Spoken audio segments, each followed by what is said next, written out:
It is time to make the sound to summon the stream.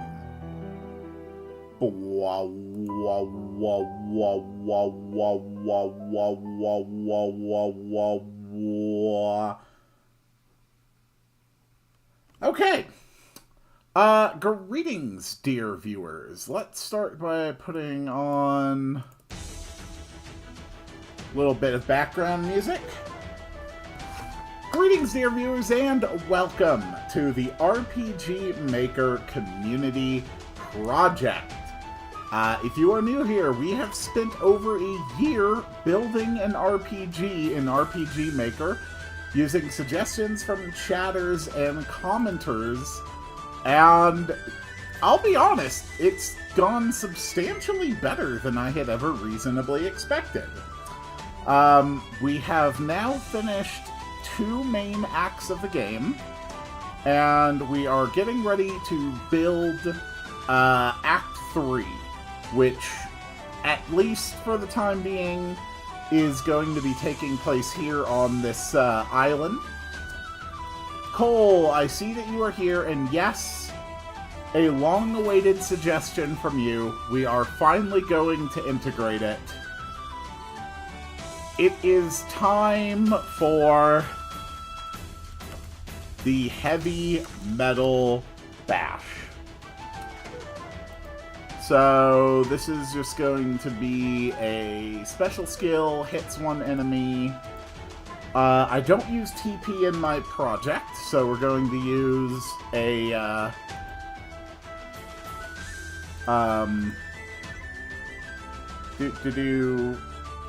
there we go.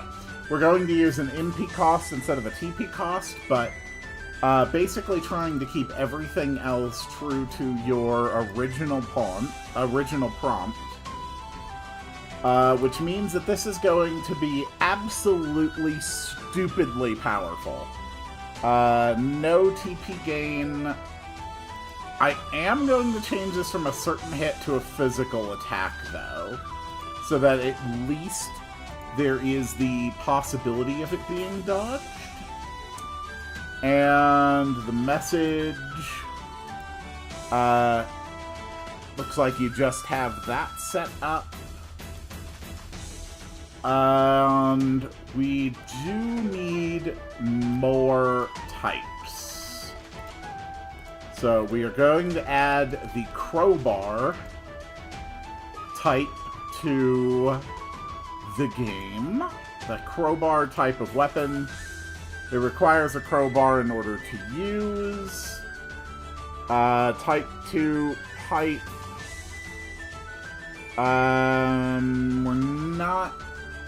We don't really need to add a second one, since this is just going to be a one and done. It has a 100% chance of stunning. And the user hits the enemy with a heavy piece of metal. It always causes the enemy to be stunned. User hits the enemy with a heavy piece of metal, ignoring defenses and stunning them. So we have now added the heavy metal bash. And then if we bring up this other thing here. Okay. And this is going to be Cole's crowbar, which uses this. It is crowbar type. It can't be sold. It has hit of ice. Attack is 45. Defense is -15. Attack 45. Magic defense -15. 25. Agility 9. Luck And it hits as ice element times 200. Nope, Suleiman, you are not late at all. We're just building a skill.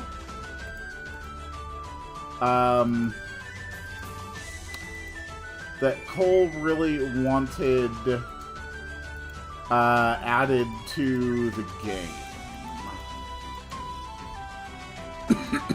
Okay. So we're actually going to need... We're going to need a few different versions of the skill.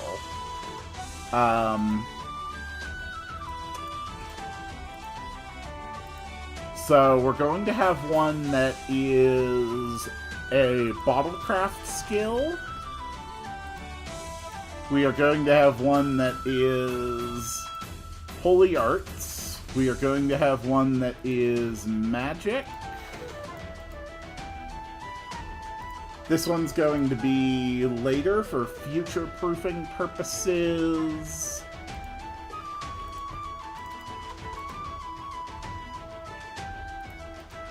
And then we just make sure that it always adds all 4 of these skills, so that every character is going to be able to access it from their own particular menu when they have it equipped. The 4th one's going to be for the new cat person party member. And then finally we add crowbar affinities to all of our characters. And that should be it. I believe Cole's crowbar is now finished. Alright, so that has now been designed. We will have it be accessible from up here in the contributor town. That shouldn't be too hard to accomplish. Not gonna lie, in RPGs, I'm very glass cannon pilled. It's a fun way to play. And now it is time to do something that we've wanted to do. A suggestion that has been sitting on this for a long, long time.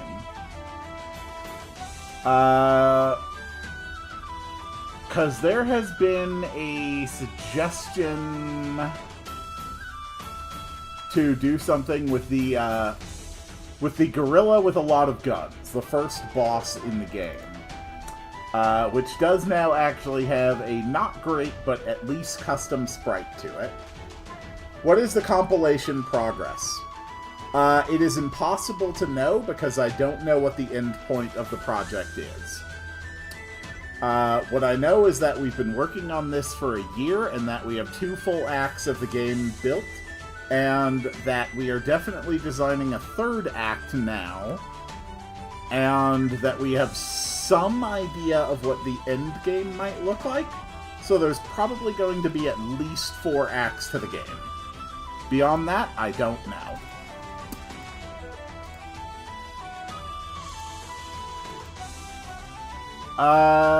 Okay, so if you're holding a Diet Pepsi, then you see this thing as a skeleton.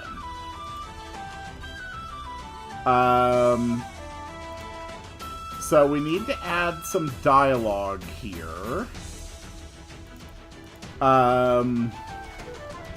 This is where we fought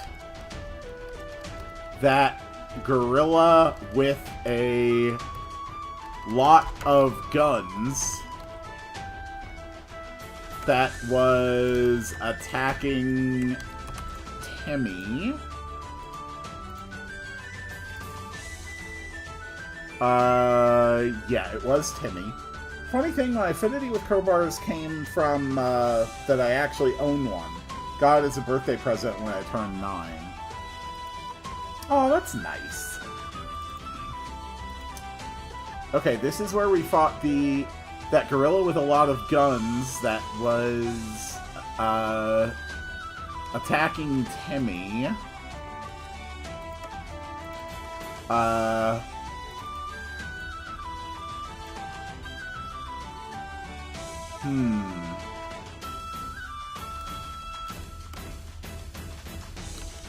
Too bad we killed him. It sounded like his mother in Spiretown was really worried.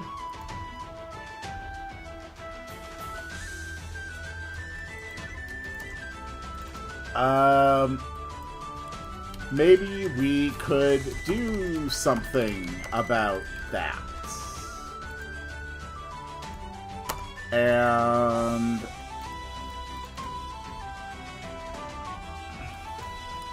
use a Diet Pepsi to revive the gorilla.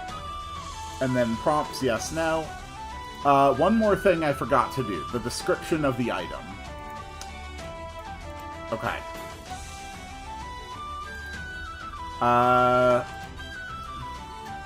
Okay. A heavy crowbar deals ice damage and enables the wielder to use heavy metal bash. There we go. Now, back to this. Use a Diet Pepsi to revive the gorilla. If you say yes, it reduces your quantity of Diet Pepsi by 1. Then it plays an animation on gorilla with guns.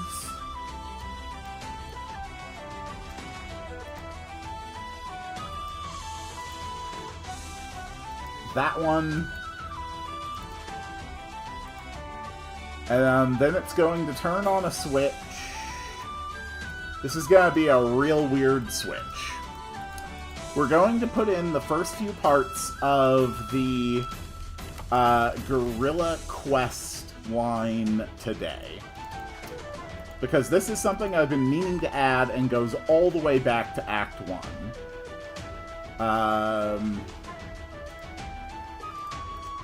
So, with Gorilla Quest 1 on... White Gorilla. Where's my White Gorilla? White Gorilla... There we go. Cool. I don't think I actually have a face for it anymore. Did I ever get a face for this?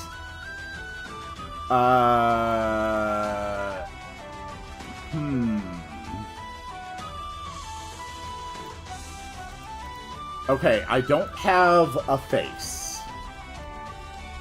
So this will be gorilla with a lot of guns.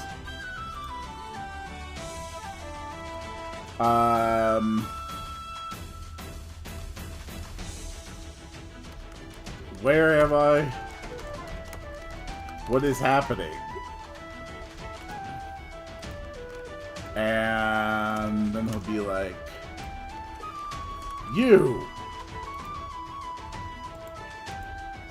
And... gorilla, exclamation point, you... Thatcher... No, it's not going to be a rematch. This is just going to be an NPC going off on their quest. Well, slow down there. We don't want a fight. And we'll be like, you killed me. And Thatcher will correctly point out, you were trying to hurt Tivy.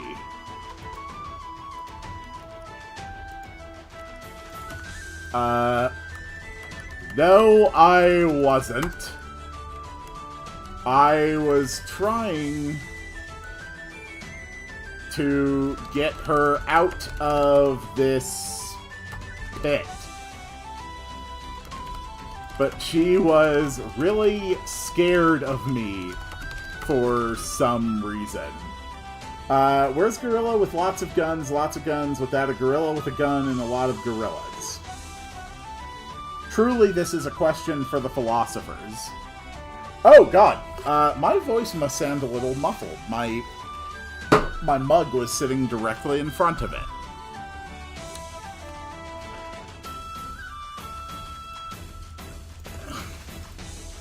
And Thatcher will say,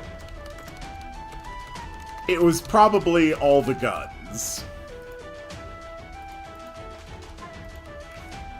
And then Gorilla will say, oh yeah, it was probably all the guns.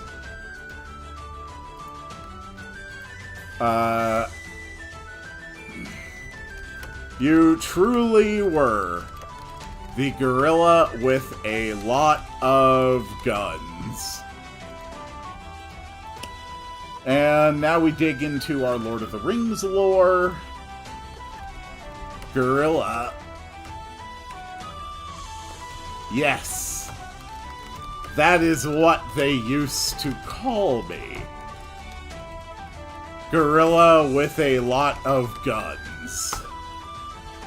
I am Gorilla the White.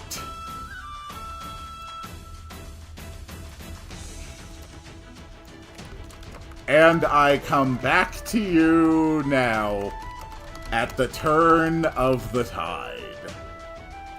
First part with this gorilla without lots of guns. I really only have the one... I only have two default assets. I have a chimpanzee with a knife, and I have a gorilla with a lot of guns. I just have to go with what I look like. I come back to you now at the turn of the tide. Your mother is... your mother was worried about you. You should go see her back in town. That shit made remember the stupid Deltarune memes?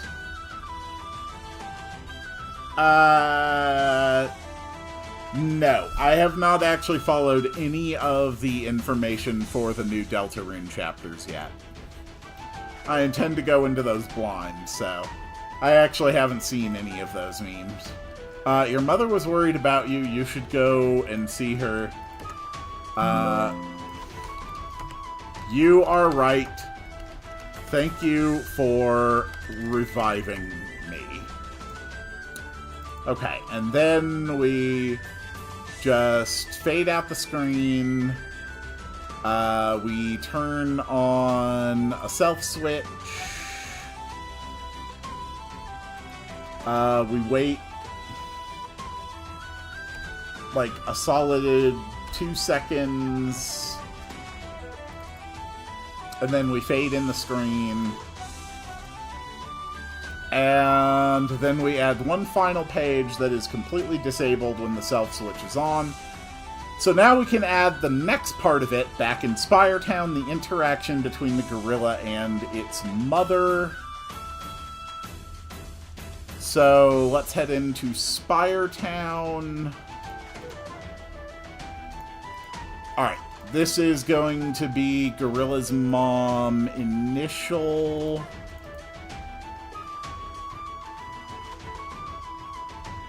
So you're not going to be here anymore when Gorilla Quest 1 switch is active.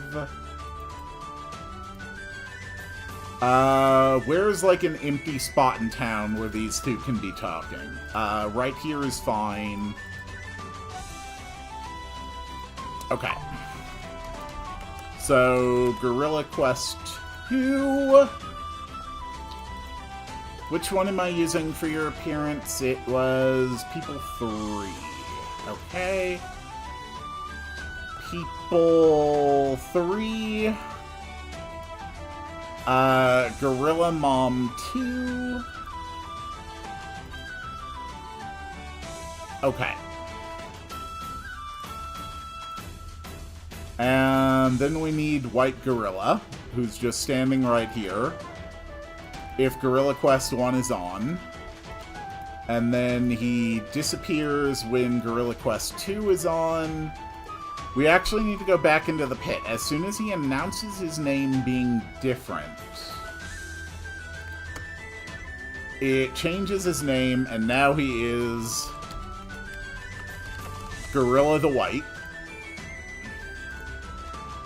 And Gorilla the White. Last part, where's the gun with lots of gorillas?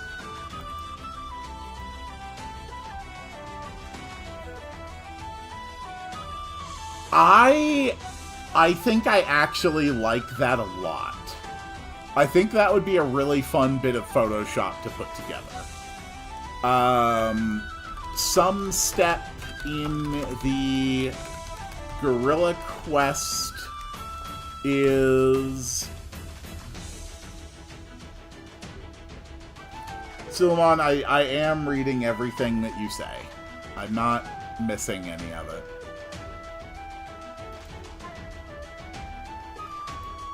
I just don't always read every bit of it out loud.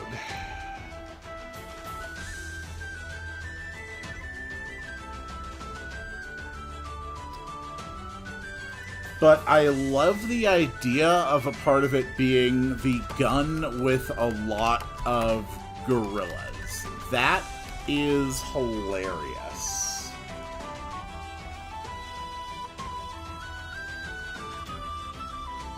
Okay. So we're going to copy that. Okay.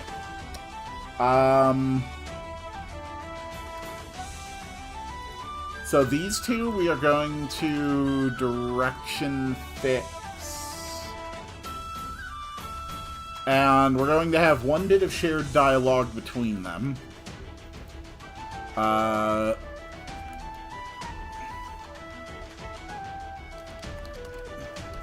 Yes, Mother. I am fine. But I also must go now. I have a grand destiny.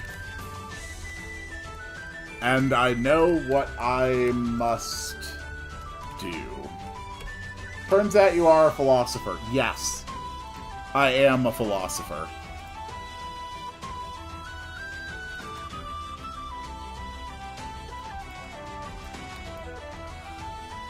I have a deep and thorough love of philosophy. My son! You came back! I was so worried about you! Yes, Mother, I am fine, but I also must go now. I have a grand destiny, and I know what I must do. And she'll say, be back in time for dinner. We are having tacos.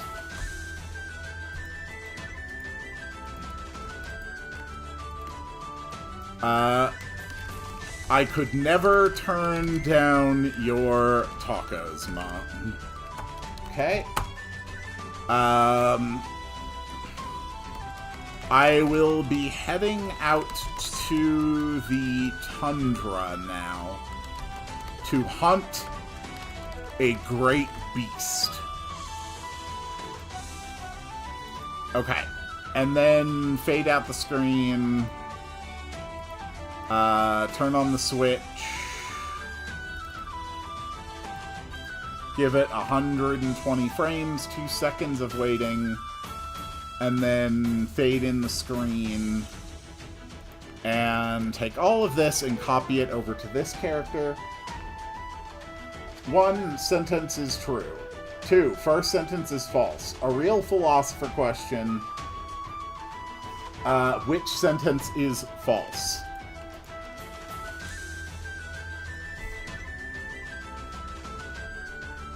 Each sentence is provably false. It's actually pretty easy. An applause when we fade out. I like that. I like that a lot.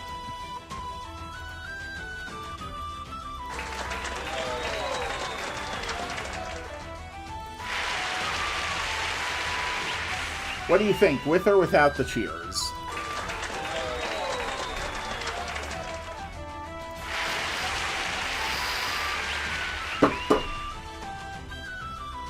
What do you guys think, with or without the cheers and the applause? With the cheers, I agree. I like the cheers more. It's a paradox, one of the most simple paradoxes. It's a good way of teaching the concept of a paradox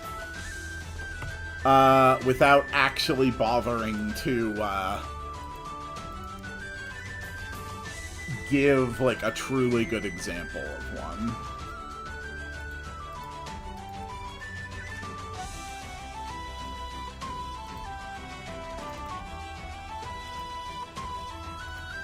Okay. And delete that. Boom. Okay.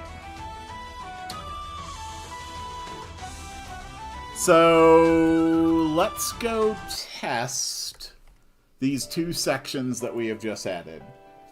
What if you build a sand mound, but only add 1 speck of sand at a time? When does that become a mound? When you have a minimum of 2 pieces which provide a vertical height greater than either piece has individually. At that point, you have created a mound. It is merely a very, very small mound.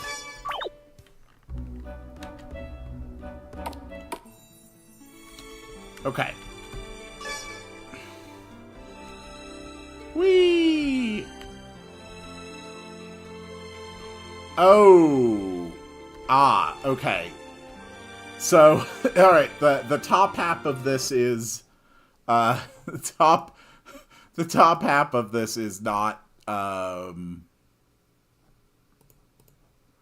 very good. Right, I did not actually fix, the pages here.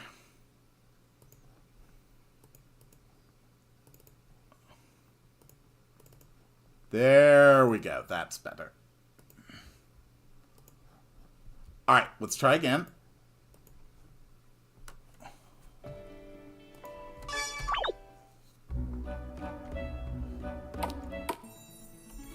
Yeah. Alright. The boat is working. There we go. Okay, the clouds are now just how they should be. And we can fly up to the clouds.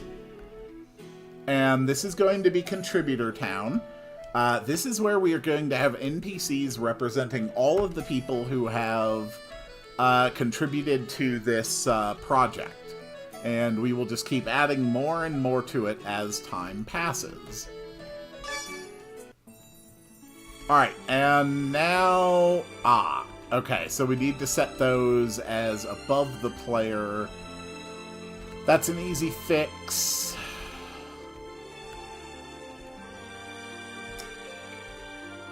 Lore?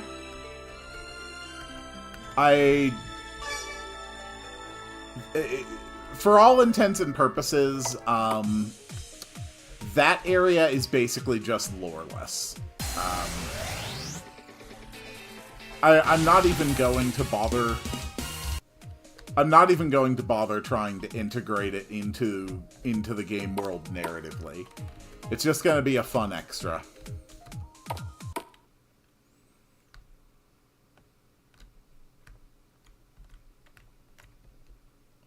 Alright, this is where we fought that gorilla with lots of guns that was attacking Timmy.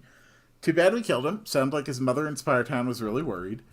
Maybe we could do something about that. Use a Diet Pepsi to revive the gorilla. That is so badly scaled and cropped, and I love him. Where am I? What is happening? You!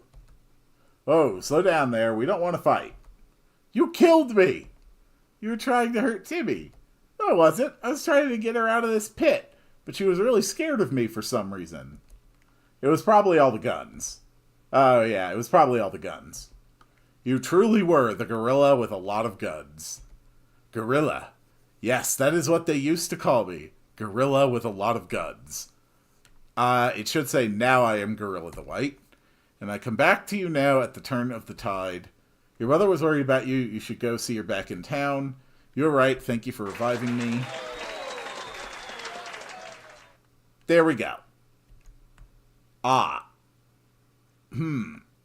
Okay. It did not seem to trigger the switch either.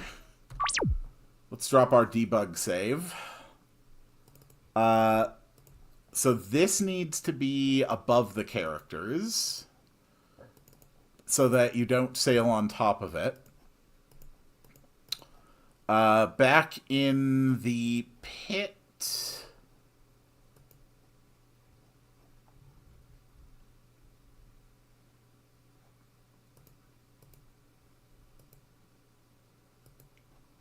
Wow, I actually never turned on the self switch. Okay.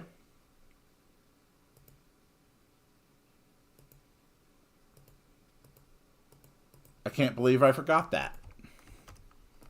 And we can easily just add this here to fix it for the debug save, so that'll be fine.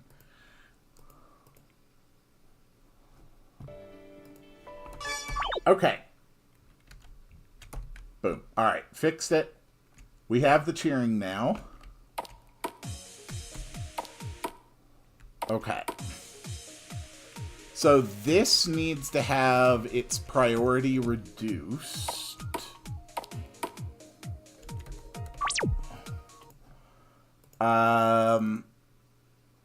Same as character. No, we're going to place its priority below characters. So that way you should always appear above it when you try to climb down. So that's a small visual glitch that's been here for a year.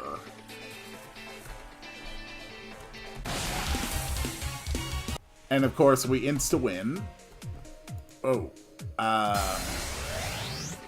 Okay.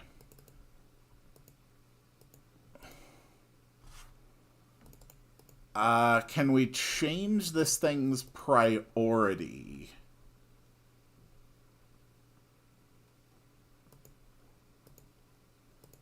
Can we change its priority when you interact with it? That's the question. Is that really, like, the one thing you can't do here? That is surprising to me. Okay. Then what we can do is we can use a self switch to toggle a version that you can walk over. So we toggle self switch A, and then after the transition, we toggle self switch off. That should have the same effect.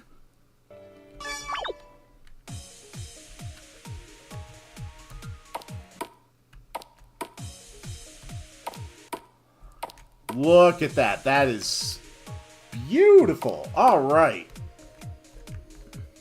Now, let's go track down... Let's go track down the next part of this. This needs to be so much quieter. It is so damn loud. Okay.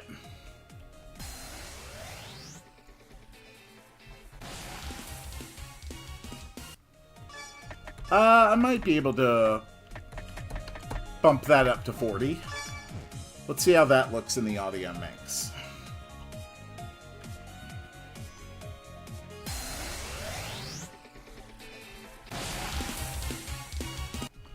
Okay, that's acceptable. That's at the lower register. Alright, back into Spire Town.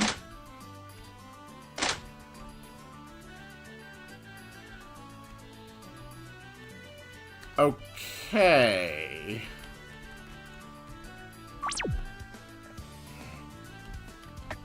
So, it's already detecting Gorilla Quest 2 is on.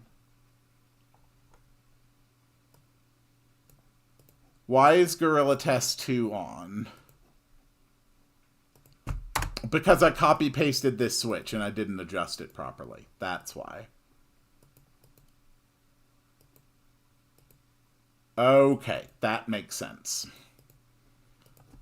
And we don't need this there anymore. And this is why it is always good to test things as you go along. Because it is very easy to make mistakes. Alright, so Gorilla Quest 2 shouldn't be on. Which has it looking like this. My son, you came back. I was so worried about you. Yes, mother, I am fine. But I also must go now. I have a grand destiny and I know what I must do.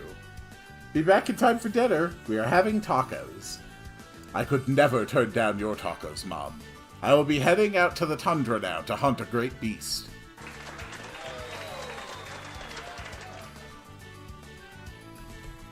Okay, perfect. I don't know if I contributed more enemies than the Amoeba and Joel, but those are my favorite. Alright. Next part, we just need a bit of dialogue.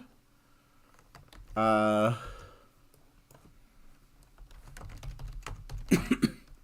hope my dear gorilla son is safe out there.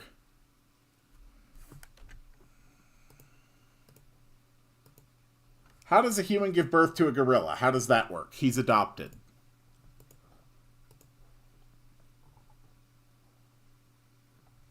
Okay. So now we head to the tundra. So where should I put this in the tundra? Where is somewhere where there's really not a lot going on in the tundra? Honestly, probably down here.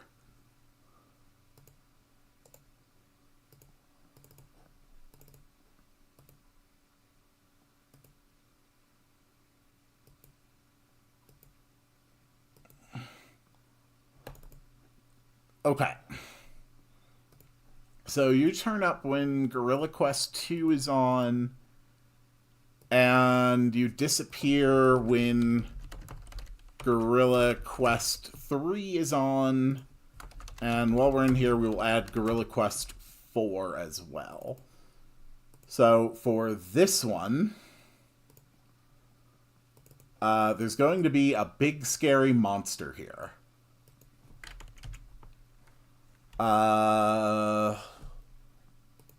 What kind of big scary monster should I have them fighting? Okay. Stepping above characters. You are on when Gorilla Quest 2 is on. You disappear when Gorilla Quest 3 is on.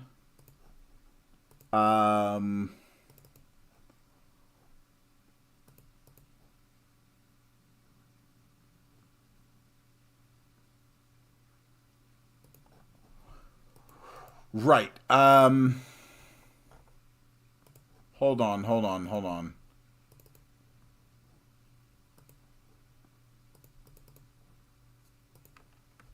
There we go. We need to copy all of that. Copy this. Idea, water enemies, they rarely spear you when you are riding the ship on water. I'm actually definitely going to be adding that. There's definitely going to be a chance of random encounters while you are on the ship. It will not be a common thing, but it definitely can happen. Okay.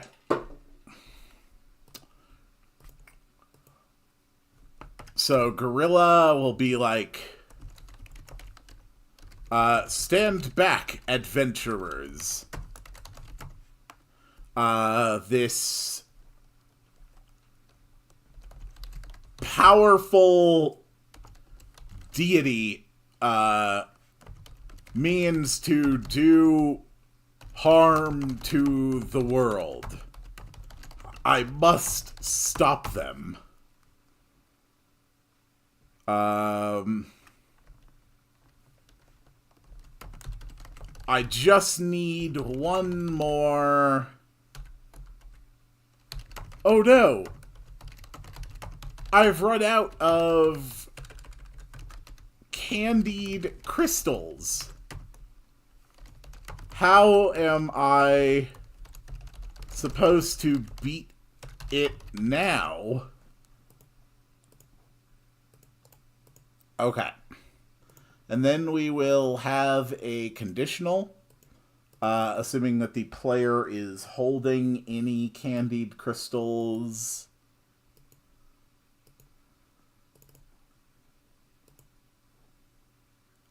If the party has candied crystals, it will prompt give Gorilla the White a candied crystal with, of course, choices, yes, no. If you say yes,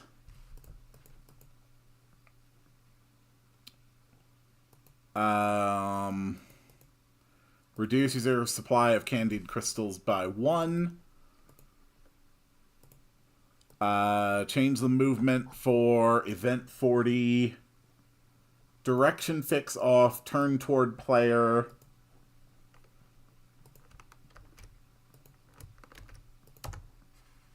And he'll say, "Ah, you come to my aid. Thank you. With the power of this candied crystal, I shall unmake this mockery of godhood." Okay. And then he turns up. And then we play an animation on, I would assume, probably event number 39. We need something really impressive.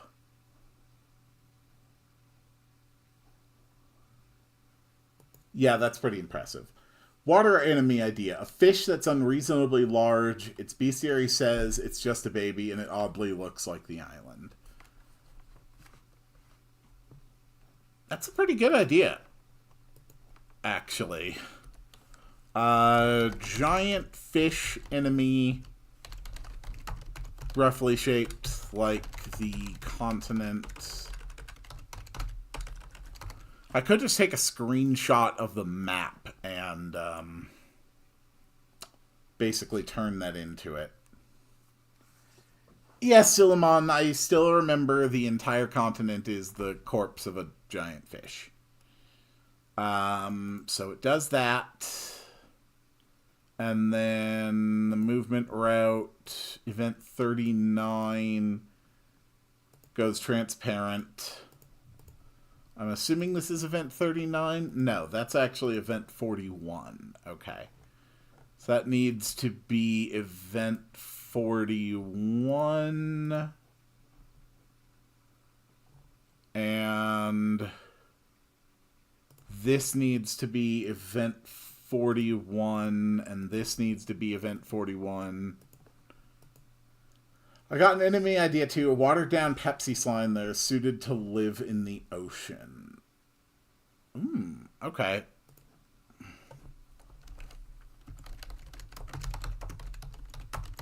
Watered-down Pepsi slime. Okay.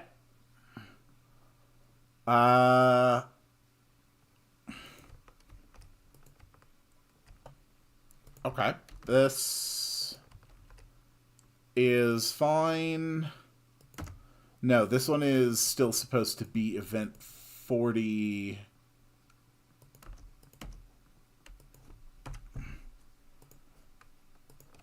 Okay. Girl will be like, once more, you have done me a great service. I thank you. And then he will say, I have to go now. My planet needs me.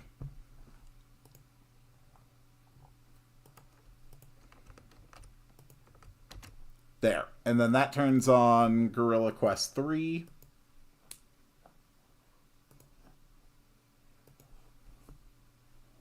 Mini boss idea. Either Lay's or Doritos Golem. Okay.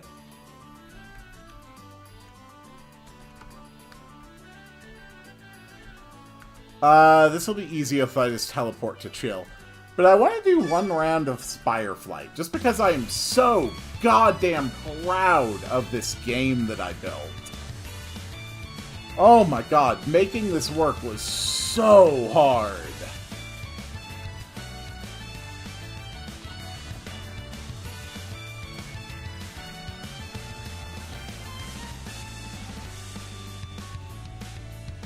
This is one of the cooler things I ever built in RPG Maker.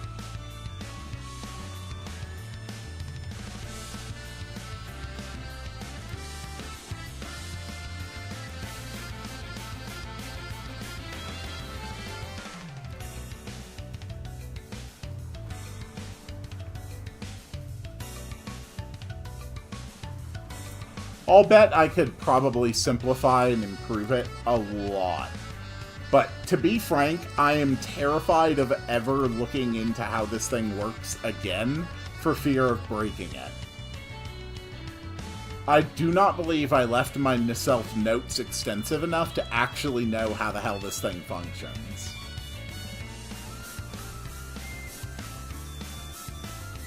Oh.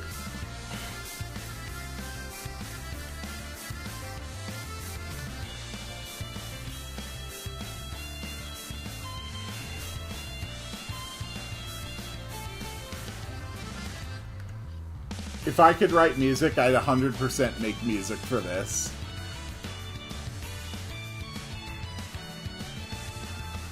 Unfortunately, we're about to hit the part where it's really, like, next to impossible.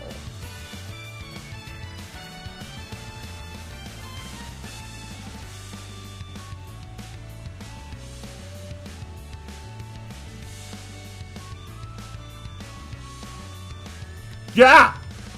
Oh my god! Ah! Ah! Ah! Ah! No! Damn it!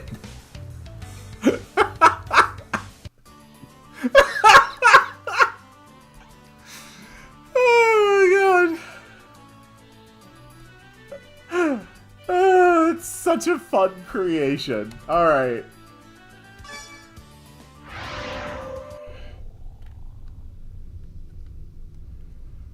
Alright, let's head up to chill.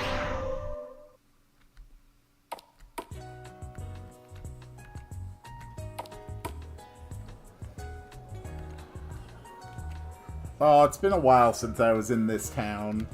It still looks so nice. We actually want to go to the tundra.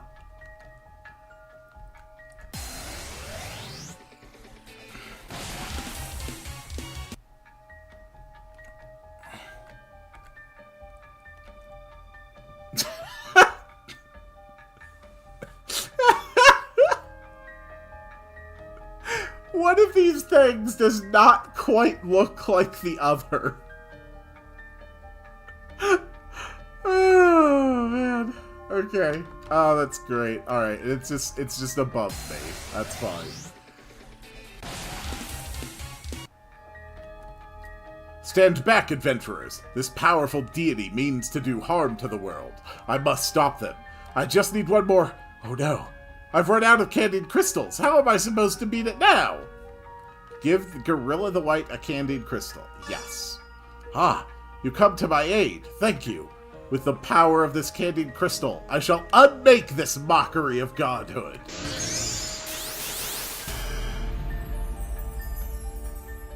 What's more, you have done me a great service.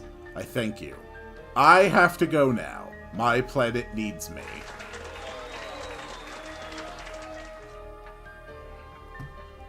Okay. So, that's fine. A couple notes, though. First of all, this needs to be event 40, turning toward the player.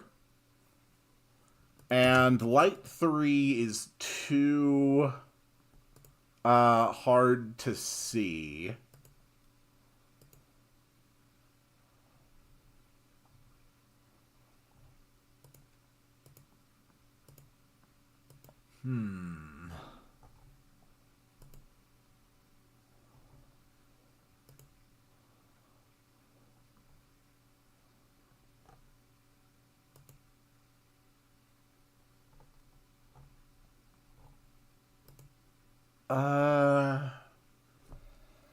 Wait, if we can do it so we don't give the gorilla the crystal, the god he's fighting returns as a secret boss.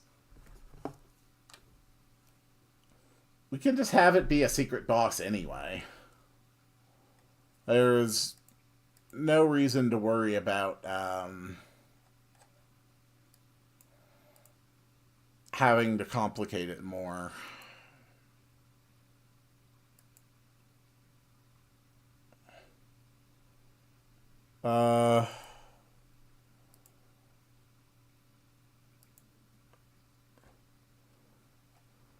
What's really going to show up well against like the dark background?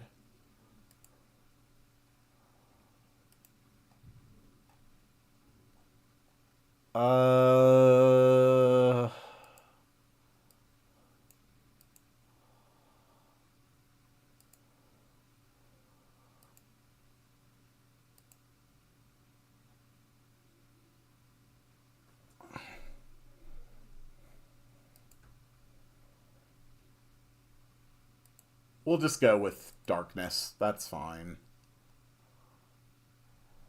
Okay. I have to go now. My planet needs me.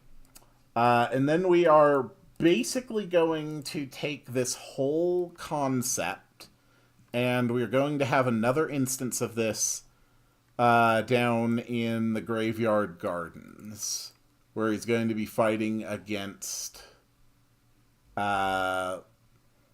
like a sea monster.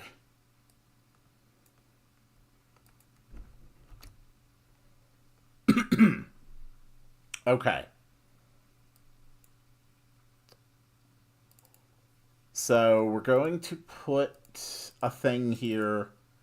This is going to be Gorilla. He shows up if Gorilla Quest 3 is on, but disappears if Gorilla Quest 4 is on.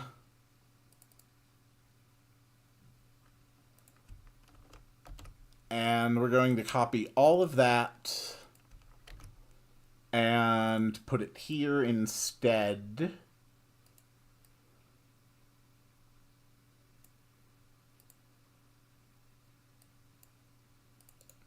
Yeah, I'm afraid we still have to look at the graveyard gardens from time to time. I don't know why, but I want a random area that's just horror for no reason. We just did an entire necropolis that we spent about 4 months working on.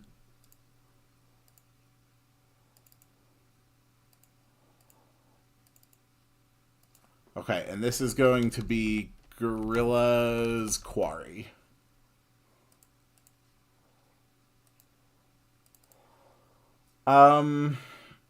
So what's a nice, good, big monster for here?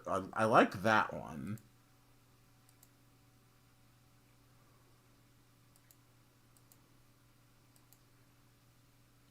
Yeah, I think this one. Okay.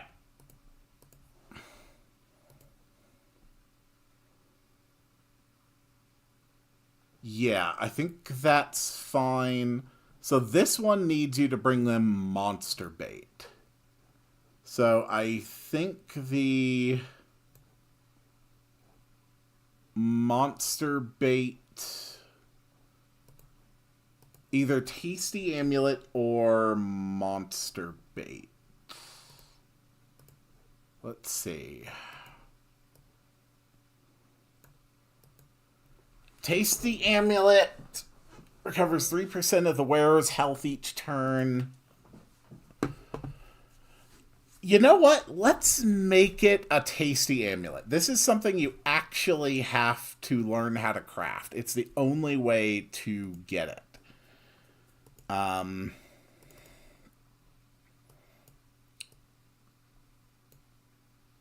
Just friendly zombie and skeleton NPCs saying ominous stuff. By your spreadsheet, what tier is the crowbar? It's hard to say exactly. But it definitely, weirdly enough, the default values that you provided actually work within the tier 6, tier 7 point of the game, which is exactly where we're going into. It's right within the place where it's not as good as the cap, bow, and gun, or the sword. But it's still going to be better than, like, the knife for certain, and will still be an upgrade for the cat NPC as well. So it's actually at a perfect middle of the road for 45. Weirdly enough. Friendly zombie and skeleton NPCs saying ominous stuff. We have a whole thing with Mr. Bones. Alright, stand back, adventurers. This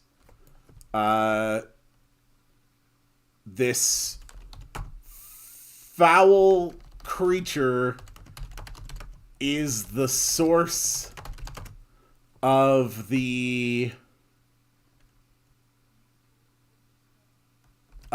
poisoned water down here. I must do everything in my power to defeat it.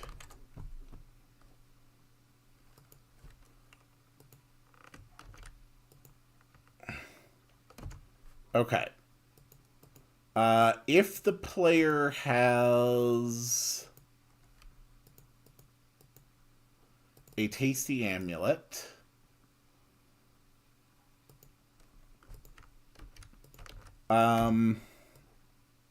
okay. We are locked into a stalemate now, right now. If I only had the regenerative powers of a tasty amulet, I could win for certain. Alas, that I never learned how to craft my own items. So it'll be very clear. He needs a tasty amulet, and you get them from crafting. So if the party has a tasty amulet, not one that's equipped, give the gorilla the white a tasty amulet.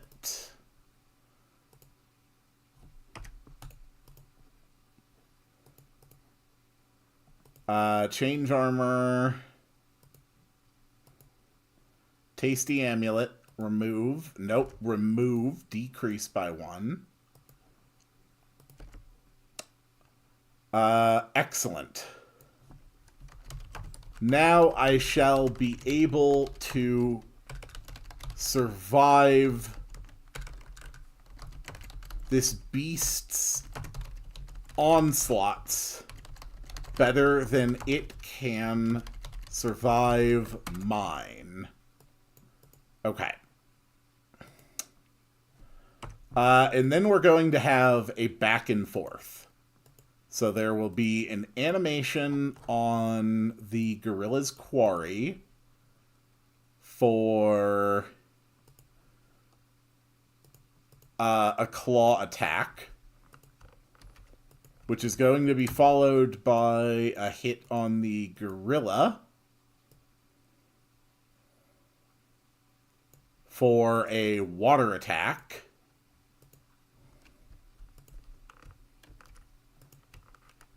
Two, three, four, five. Okay. Then the gorilla goes for a slash. And the gorilla gets probably bit or something. And the Pun Master from way back when, I never did do enough with that one. I never really integrated the Pun Master idea especially well, admittedly. A Thunder Claw, followed by more bubbles, followed by a big slashing attack, and then the gorilla gets hit by lightning. And then finally, one big last attack. And this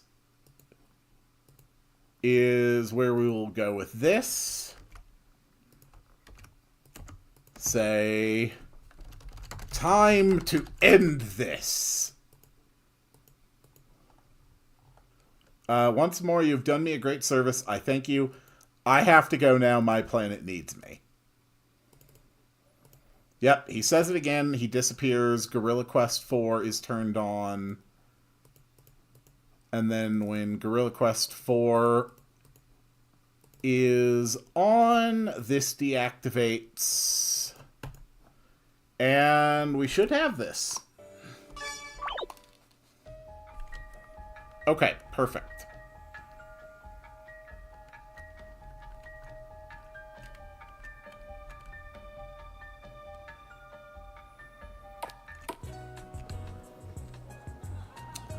Let's go to the world map. Let's debug walk over to Wallachia.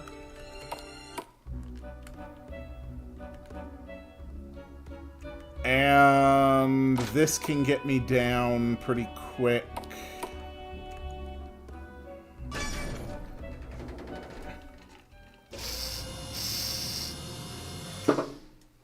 Okay.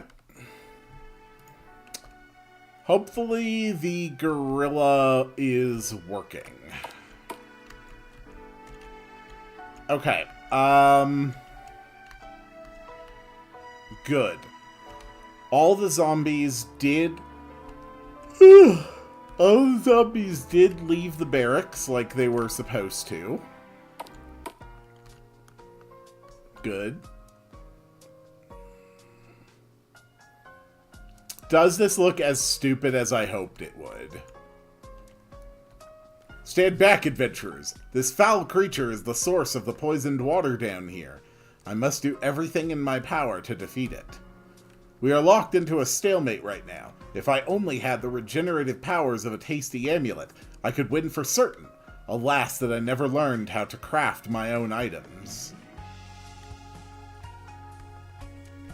Right. But I don't have one. Okay.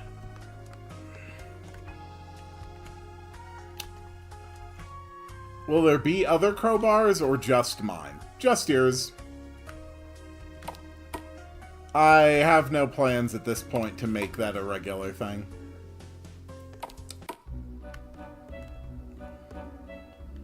Alright, I need the crafting shop. Crafting shop. Do. Crafting shop, I need you to make me things. Oh. Wait. Craft. Okay, I want to make this with bottle cap ore level 2 and a flavor packet. That is not supposed to make cocaine. Flavor packet, bottle cap ore 2.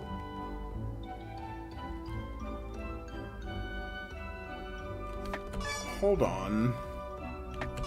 Craft, bottle cap ore 2, flavor packet. Okay, something's not working right with my crafting system. Alright,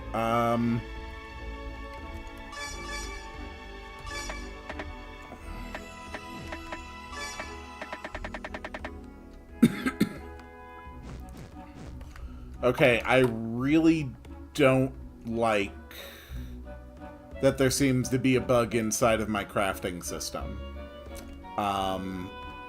Because that is another obscenely complicated system.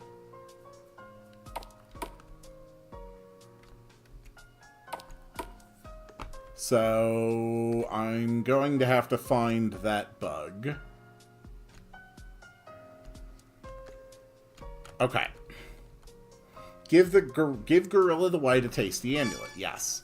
Ah, you've come to my aid. Thank you. Now I shall be able to survive this beast's onslaughts better than it can survive mine. Why did it change into a dragon? What the hell?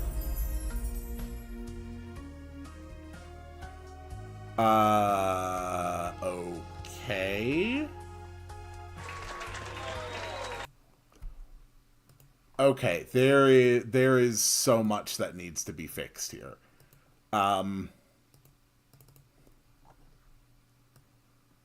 First off, I have to go now. My planet needs me. Tasty amulet, Gorilla's quarry, quarry. Okay, this is supposed to be Gorilla, not Gorilla's quarry. This is supposed to be Gorilla as well. Gorilla, quarry, Gorilla, quarry, Gorilla, quarry, Gorilla, quarry, Gorilla, quarry. Gorilla turns to face the players.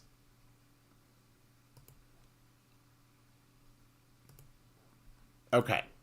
And we're going to move it back one spot.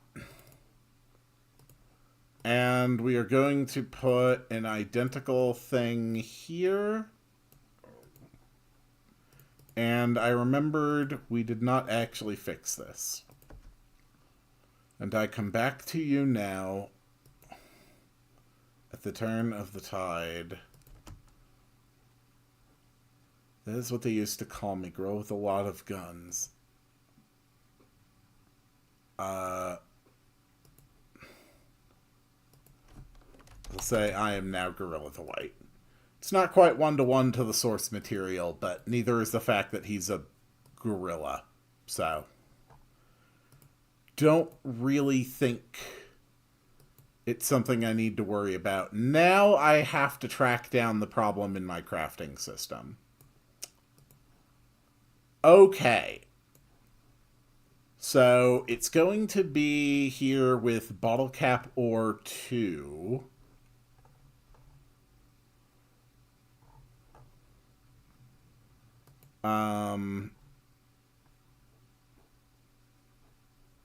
No, it's going to be up with the flavors. Where's the label?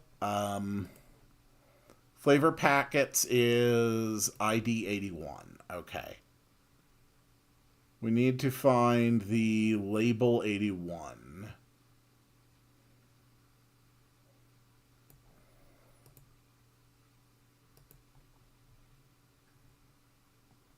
Okay. If crafting ID 2 is equal to 81.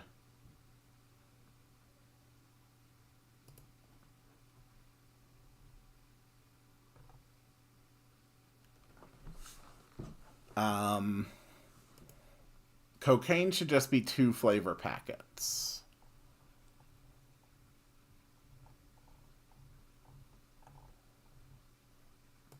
$82 is filling donut. That is set properly. 83 is monster bait. That's good.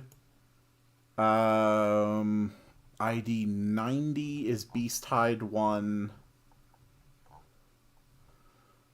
95 is bottle cap or 1.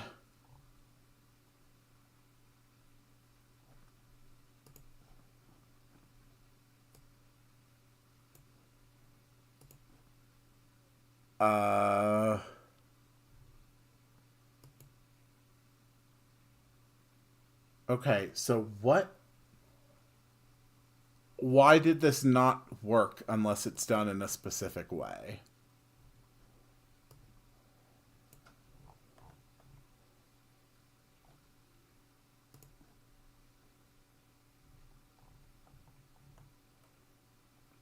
Okay. After you select 2 things, if you select an item and it gets crafting ID 1, you select the other one and it gets crafting ID 2. So then if crafting ID 2 is less than crafting ID 1, I'm imagining this is like Quill and the character shooting a movie and there's like wrong item.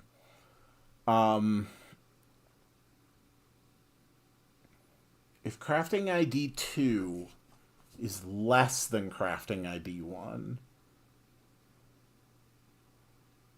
Hold on. So it's always supposed to start. Crafting ID 1 is always supposed to be the lowest value.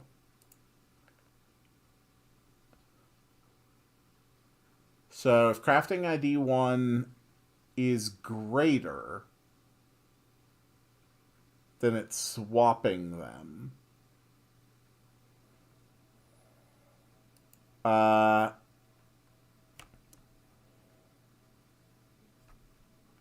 Okay, so let me run through this in my head.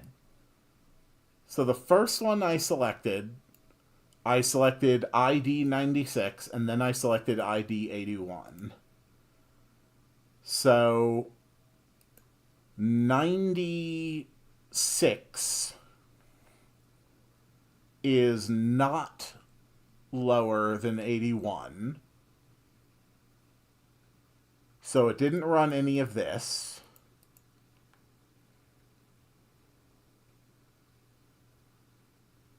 So as far as it's concerned, ID 1 is still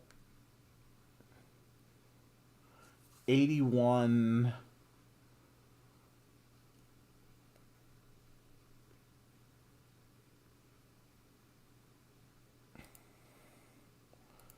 Okay, I think this might just be a generic problem with the logic. Whoops. Wrong move. Wrong thing to load.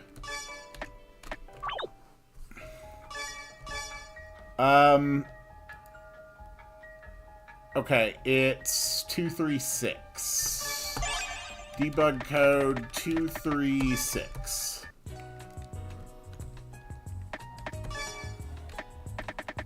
So if I pick bottle cap ore 2 and bottle cap ore 1, bottle cap ore 2 and 1 should make a reinforced mask.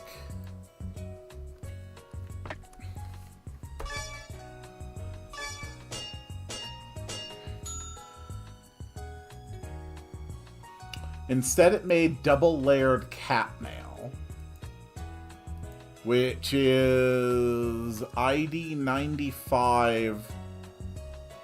It's supposed to be ID 95 for both of them. So somehow it is taking the first one, ID 96, and it is swapping it to a 95.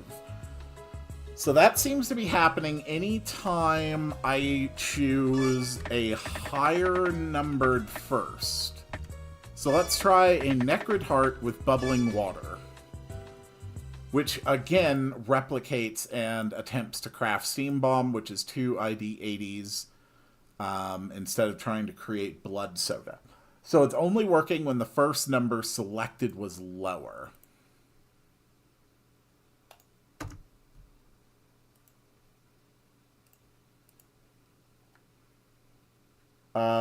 Floating variable. Wait. Hold on. The floating variable was equal to crafting ID 1.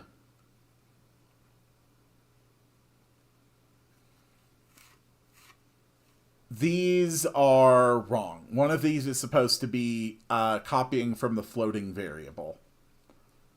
So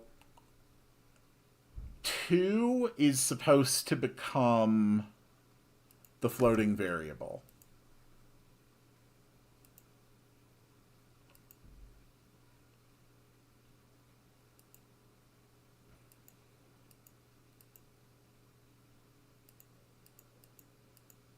So crafting ID 2... Okay, crafting ID 2 is supposed to become equal to the floating variable. So crafting ID 1 becomes what crafting ID 2 is. Crafting ID 2 becomes equal to the floating variable. Does that solve it? Or do I, on top of that, still have that reversed? I can't remember how tired I was when I came up with this system. I'm just surprised I never identified this bug sooner. Okay. So bottle cap ore 2 and a bubbling water. So this should create tactical gear.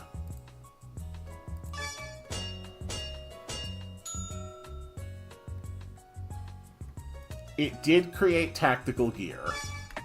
Okay. So let's try bottle cap ore 1 and flavor packets. Okay. Rock candy, that's correct. Now let's try the reverse. Let's try candied crystals and bottle cap ore 2. Which is crystal blades. That is correct. And now let's try a duplicate. Let's try 2 Necrid Hearts. No, I tested every single recipe. What I didn't do, apparently, was test the inverse of every recipe. I went down like 1, 1, 1, 2, 1, 3, 1, 4, 1, 5, 2, 2, 2, 3, 2, 4, 2, 5, 3, 3, 3, 4, 3, 5, so on and so forth. What I didn't do was do the inverse testing. I did not test 5, 4, 5, 3, 5, 2, 5, 1, 4, 4, 4, 3, 4, 2, 4, 1. I didn't try the inverted recipes. That's where I messed up in my testing. Because I thought that the inverse testing was, like, the one thing I had it.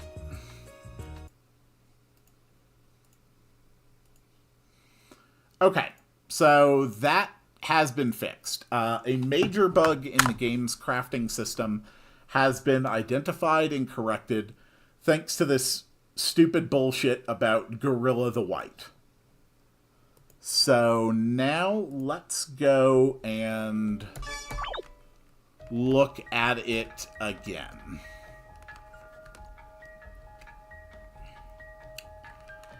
Task failed successfully. Very, very, very much what happened here. Okay. So we need bottle cap ore 2 and a flavor packet.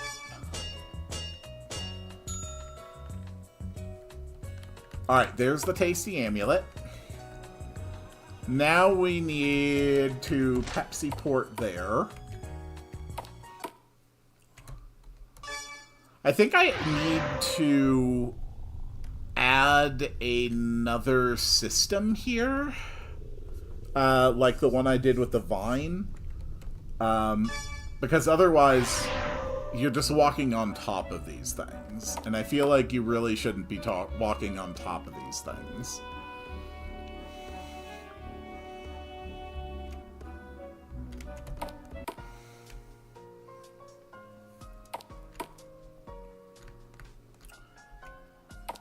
To be honest, becoming a dragon for no reason is kind of cool.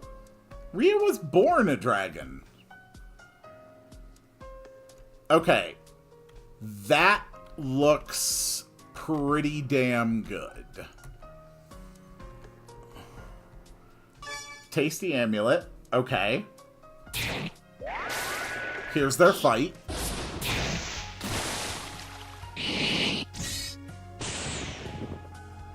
Time to end this.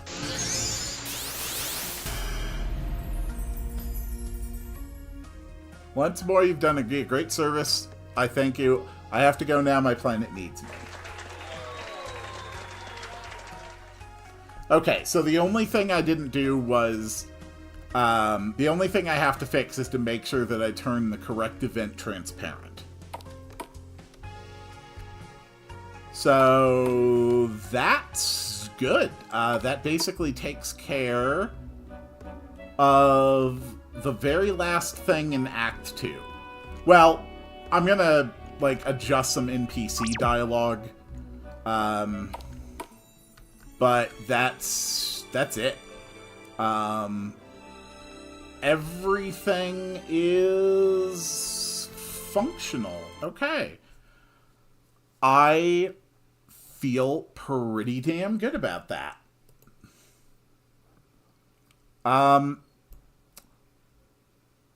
We are now going to build our first cities for Act 2. And did I ever build the cat people? I don't think I ever actually built the cat people.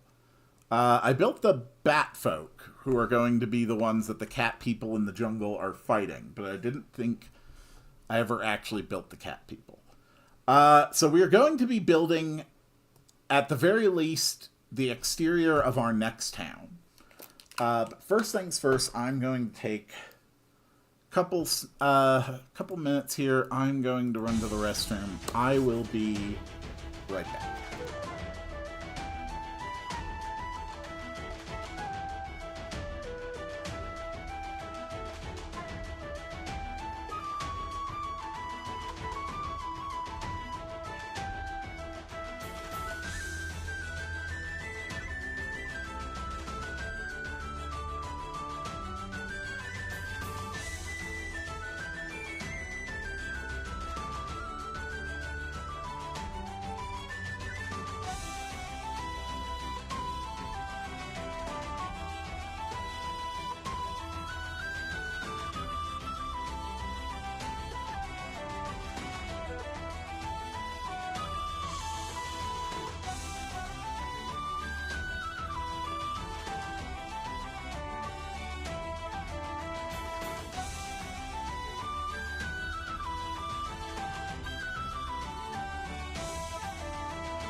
Okay, I am back.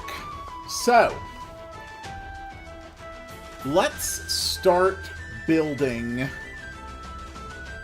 a new city. First thing we want to do is just create a placeholder.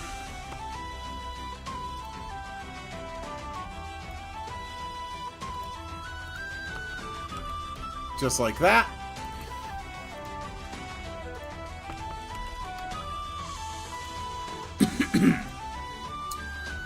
So let's look at a few samples first. So we're going for kind of like a swamp area. So here is the game's like default swamp map, which, you know, it's pretty good. It's a pretty decent, just good generic swamp. What about a swamp town?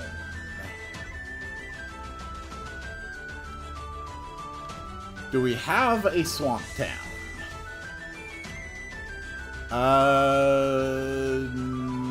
Not so much. Okay.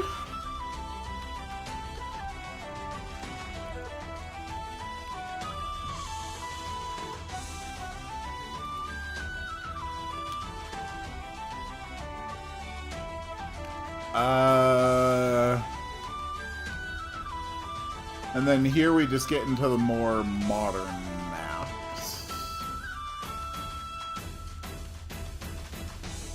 So I don't have like a great deal of inspiration to go on for this type of map.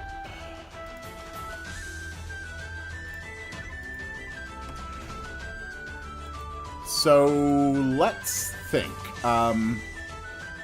This is going to be the home of the Bat Folk. So let's find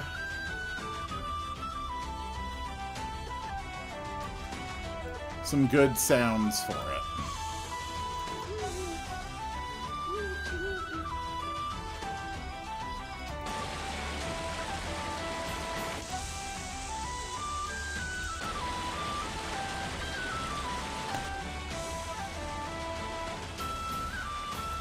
Okay, and then we need some music. Let's see.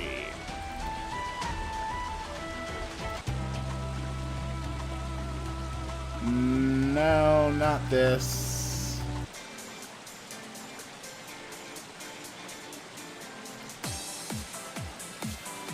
No. No. No.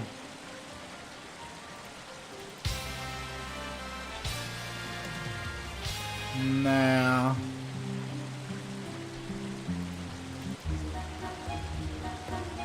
No.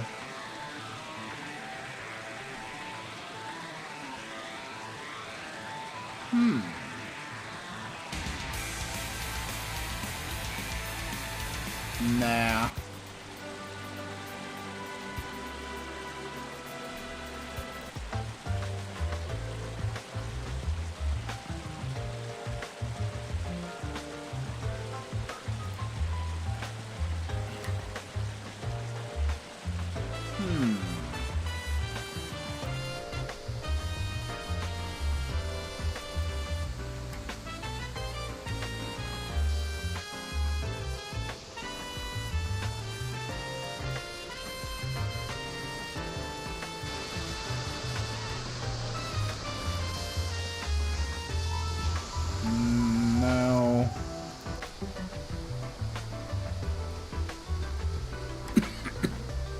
I think that works.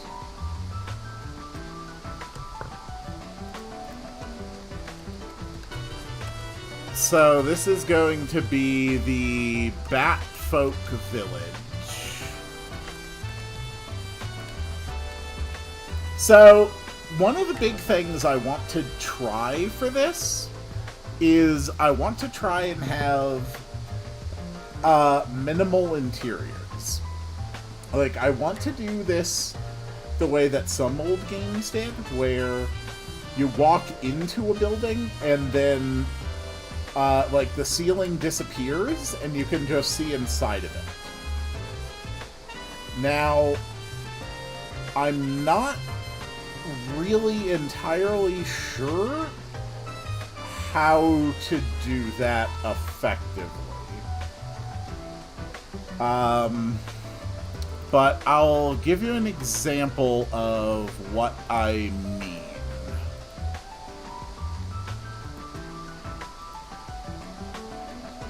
So, for instance, normally we might have a house that looks like this. And then you would have a door and you would walk into it.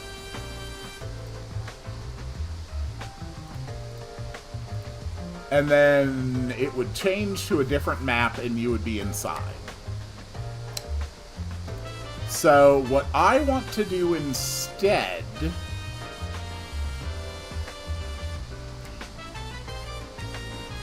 is have a map where you walk inside it,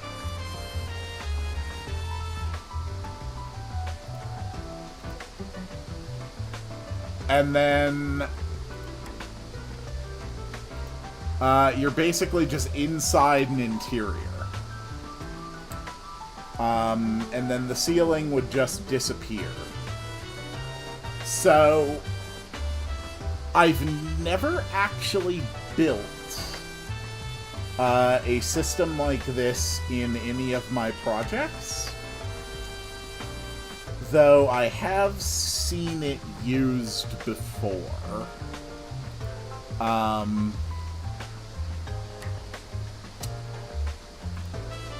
So the question is, how do I do it?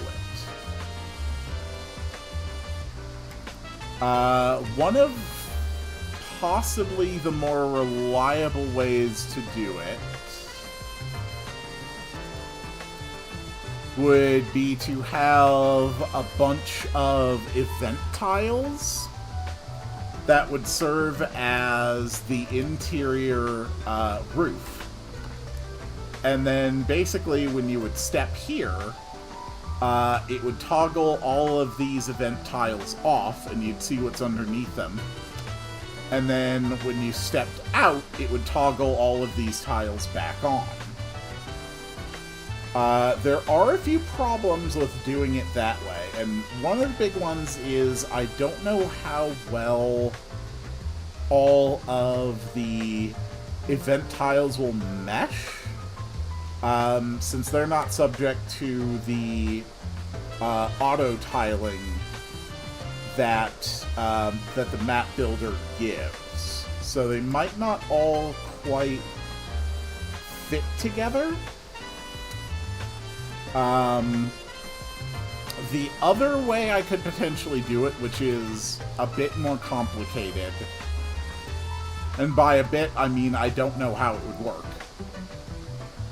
would actually be to have it just change the tile set, and then presumptively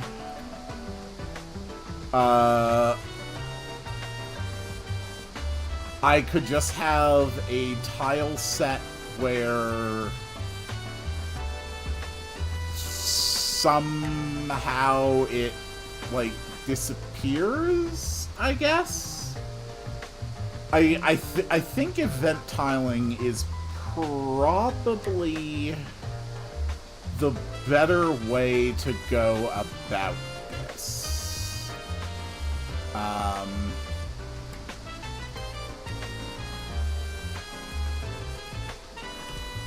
But I'm going to have to be creative, and I am going to have exteriors that are actually big enough to contain all of their interiors.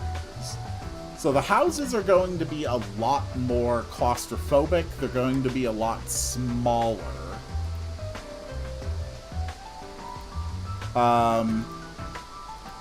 Let's make sure that we can actually test this first, though.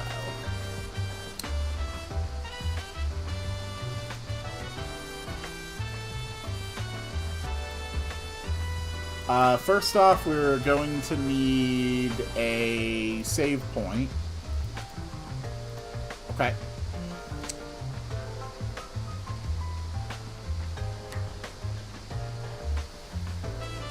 Then we are going to need a city exit. We'll just put that here.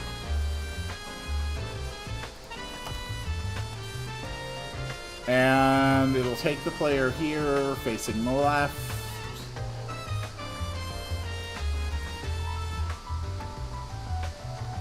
And put this here. Change its target location to the village, facing up. Alright, so now we can get into this space and we can save in here, which is going to make it easier to take a look at this. So we need something that's going to be very consistent. Something that's going to be very simple to look at.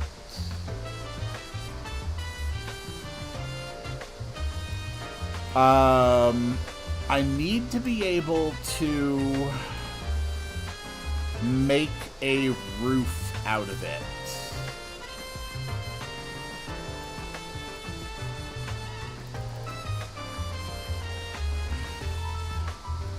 Ooh! Ooh! Ooh, I think this works. I think this works as ceiling. It's a very simple patterning. We can't really make it look super great.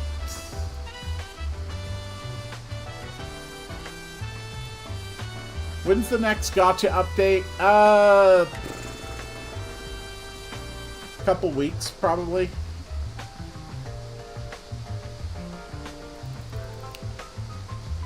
Okay, I like the tiling. I don't like the leaf wall much.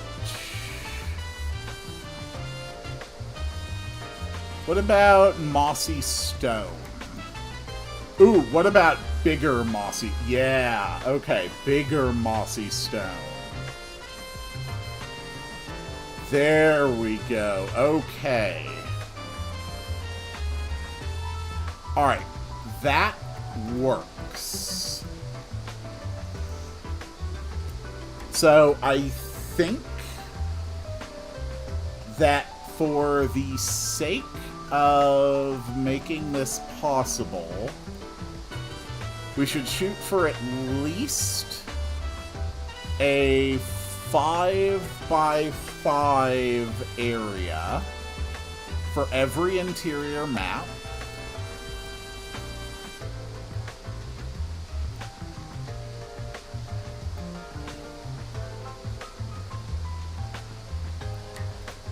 So if we do it something like this,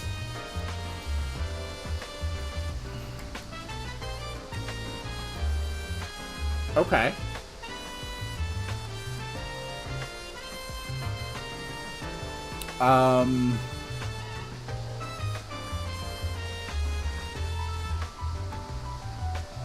Okay.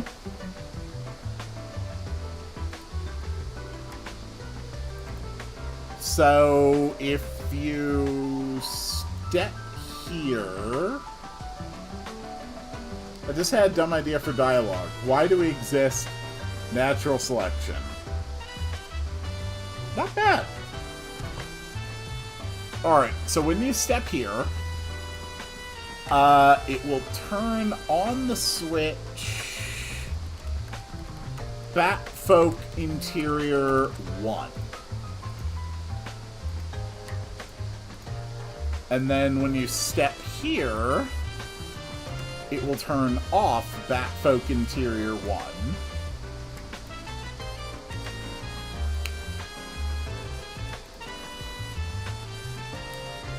So then in the natural course, this looks like this. And it's on the same level as the character. But if Batfolk Interior 1 is on, then it doesn't appear as anything at all. Okay. Does that work? Is that good enough to make toggleable interiors?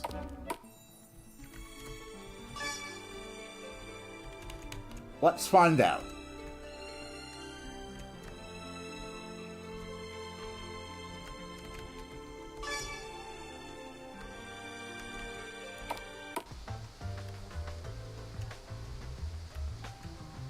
Okay, seeing a slight problem there, but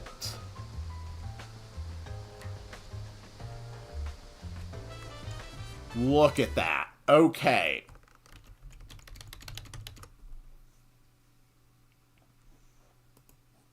That is a toggleable interior, and I did not save when I walked in here.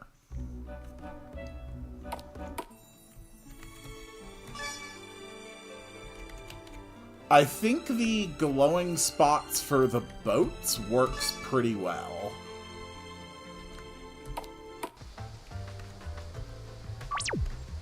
Okay, look at that. That is a complete building whose interior you can access.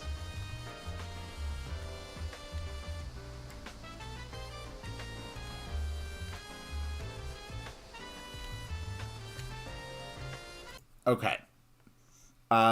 So it needs to be set above players so that players will not visually be seen through it. So put them above. Do you have sprites for the Batfolk? Yes, I do. There we go. Okay.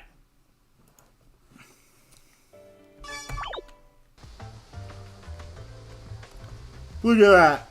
Yes.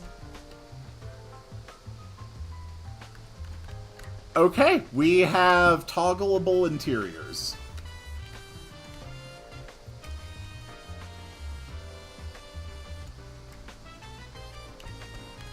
Okay, perfect. So the only problem is that if we want events inside of these, like NPCs and stuff, we're going to have a ceiling tile turn into interactable NPCs. So that's a bit of a problem.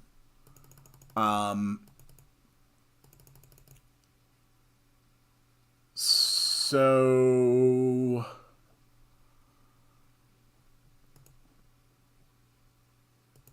I think that works fine.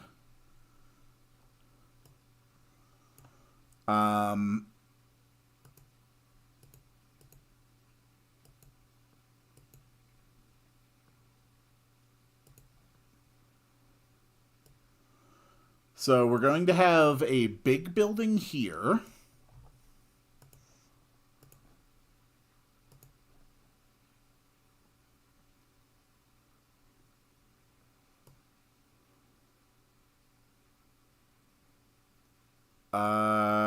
Just like that. Just like that. Just like that. Just like that. So, because the very structure of this is fairly complex, we are going to try to limit the amount of interiors that we actually do this with. So right now we're just going to design, I don't know. Let's do like 4 houses or something. Let's not go crazy. These are just small villages. This is absolutely not the giant metropolis that Wallachia was, or even Chill, or even Spire Town. This is a small place, low population. And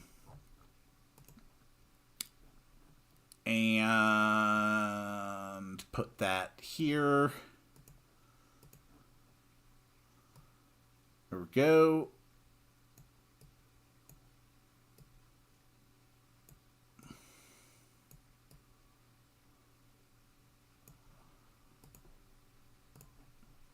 Okay.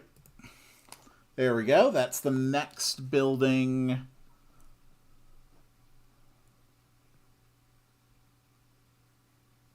And then let's have like one more down here.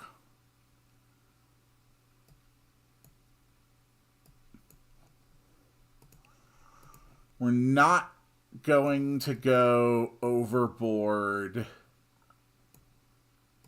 with this design.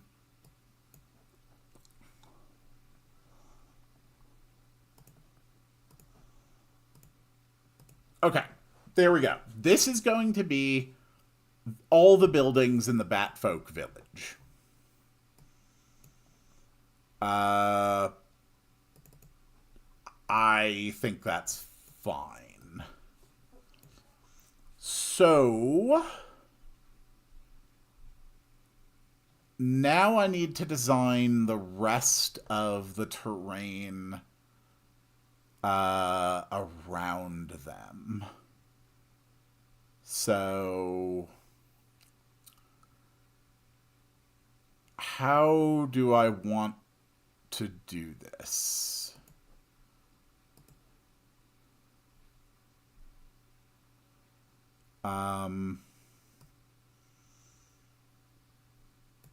Let's have some water passing through. So there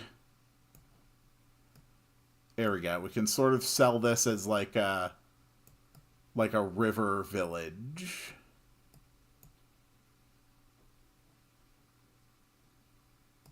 Okay.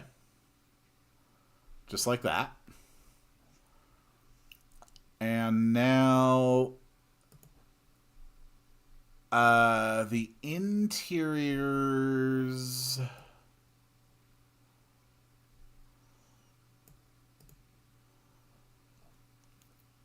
are just going to be like dirt.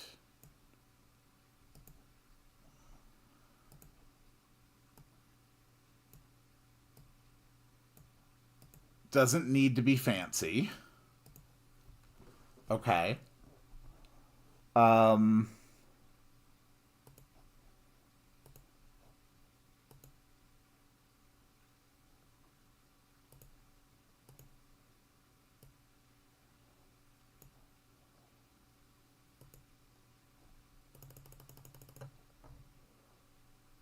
What about that? How does that look?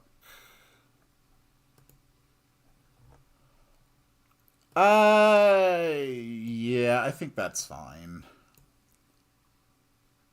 We can have like some basic tiling. Sure.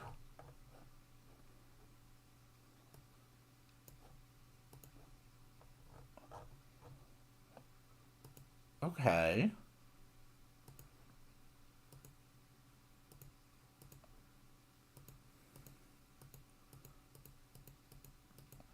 All right, we have a few footpaths set around the city.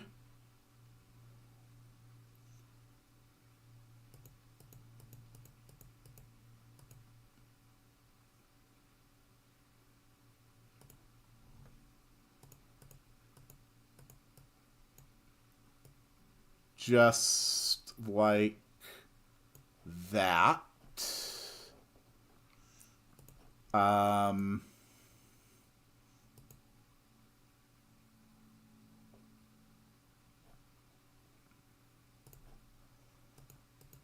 Okay.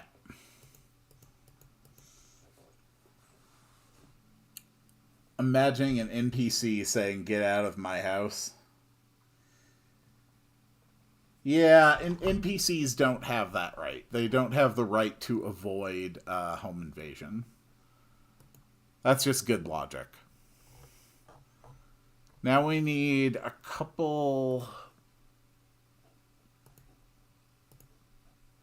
like, basic bridges across. Okay.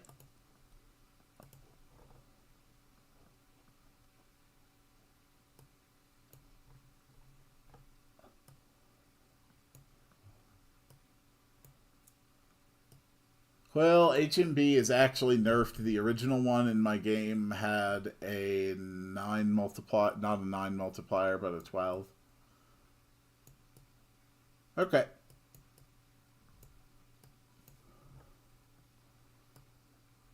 There we go. Just build it out like this.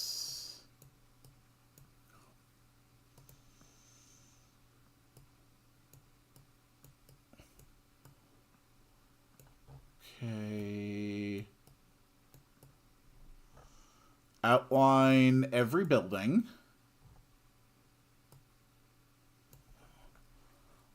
So how does that look?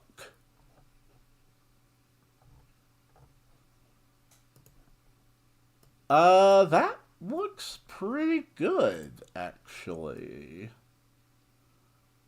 Okay. And now we are going to ring the entire village with a 2 thick wall of foliage like this.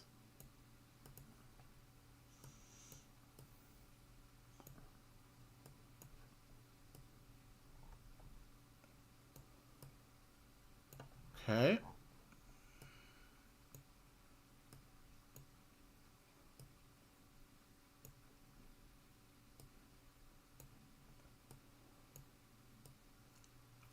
There.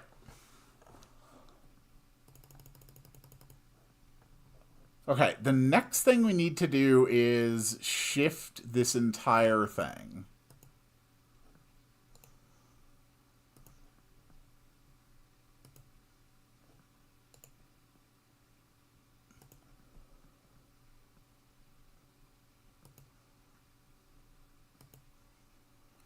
Okay, we shift it to there. And then we cut a good 5 parts off of its height and a good 5 off of its width.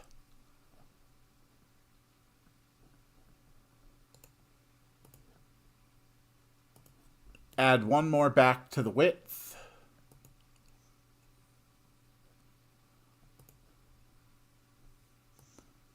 Just like that. And now we surround the whole thing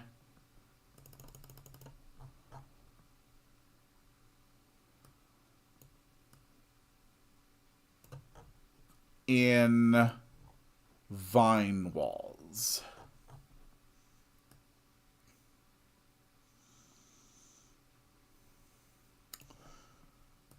Okay.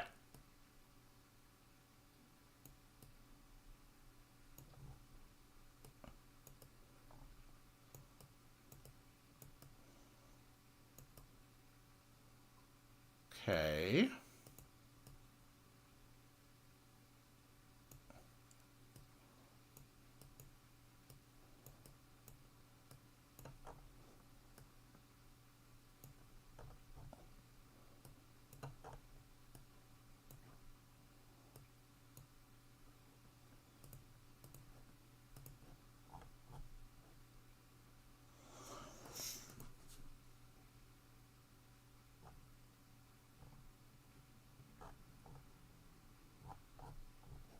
Okay.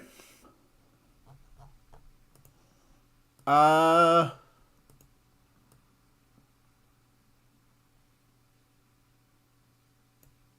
There.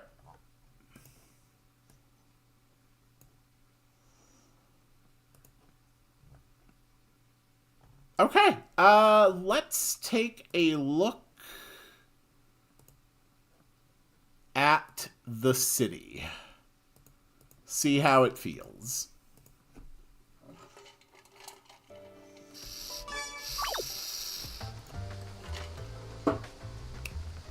Okay. It still needs a little bit more decoration. And the houses are definitely not as defined as I would hope.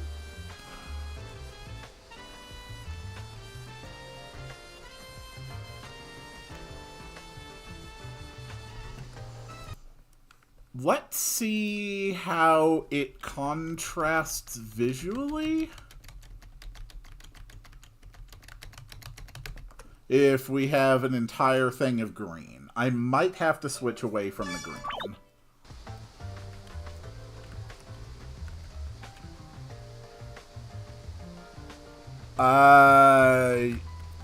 Yeah,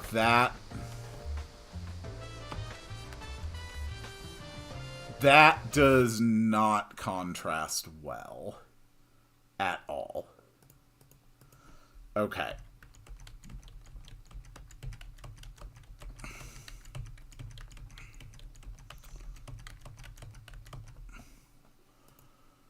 So I think we need to use something other than the green wall. I think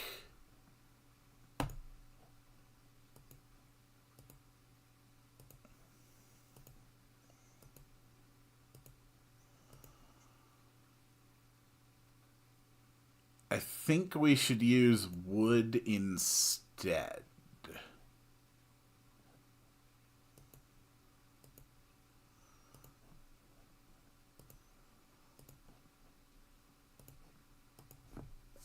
How does that look?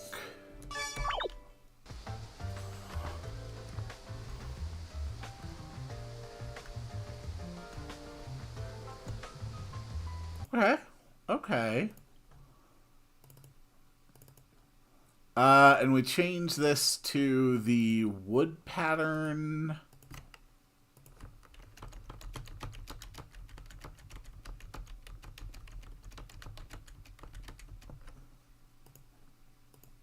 We might change the walls then so that they're not stone.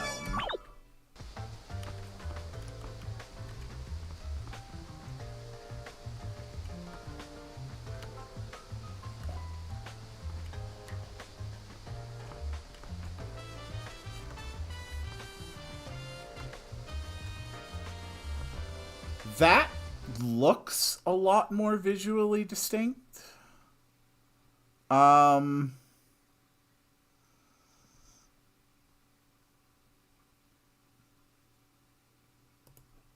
Okay, okay.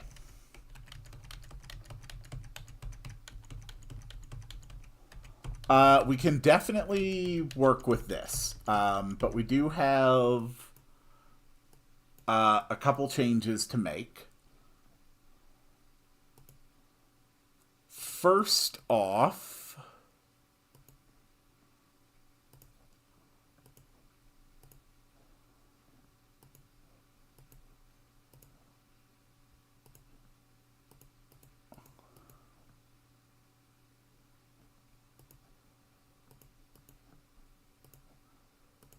we are going to change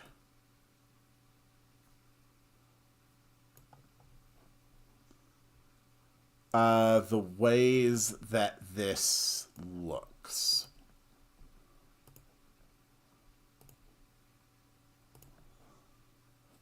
This is going to make the whole thing feel a lot more natural.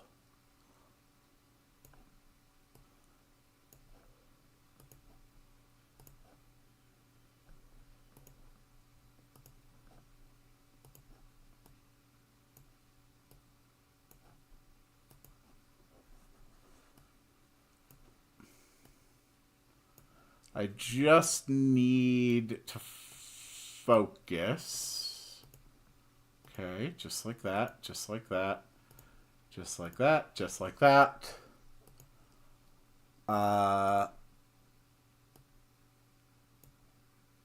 There we go, there we go. There we go.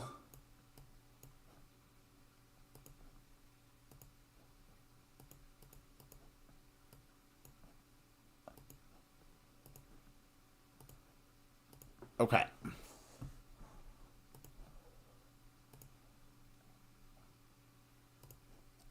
And then we put a corner piece there.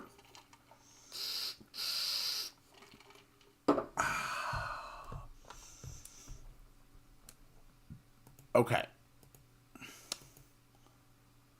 So now the next thing is to get rid of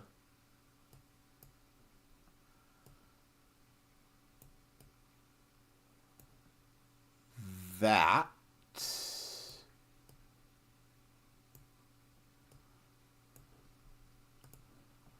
Boop. Okay.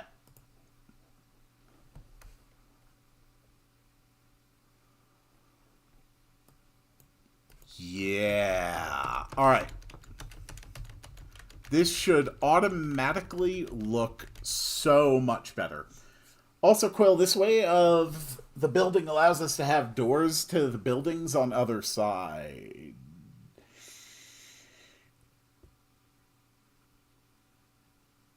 Damn it.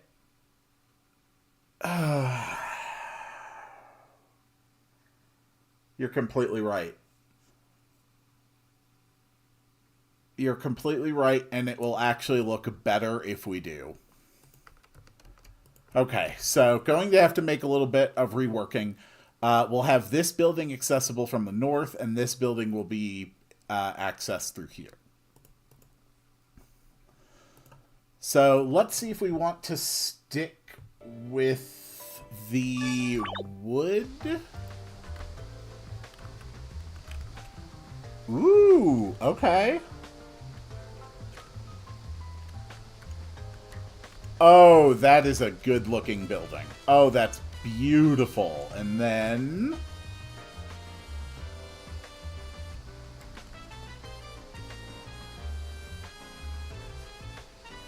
oh, that's gorgeous. Oh, that is absolutely gorgeous. Okay. I think I do like the stone. I think I really do like the mossy stone.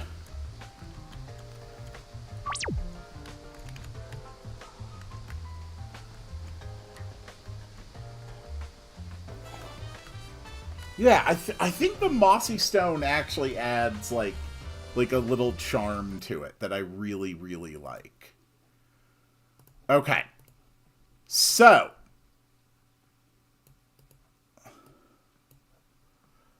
now I have to make a change.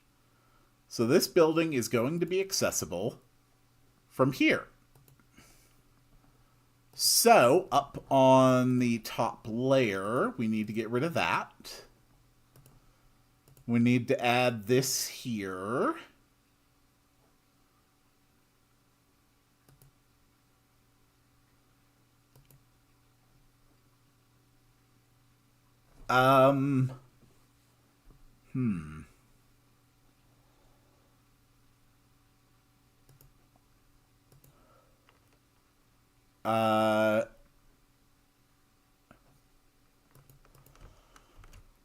This might look a little unnatural with an entrance from the top.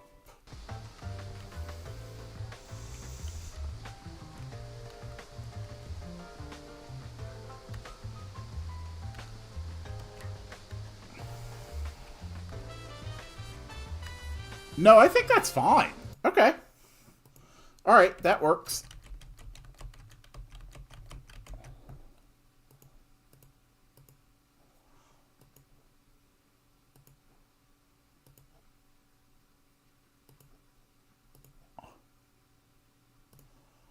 about using this one? No, I don't like that one.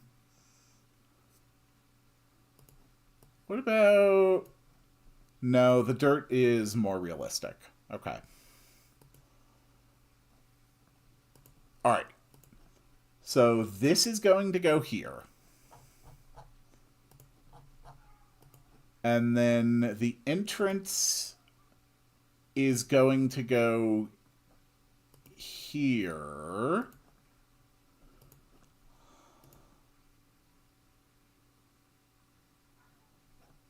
Okay.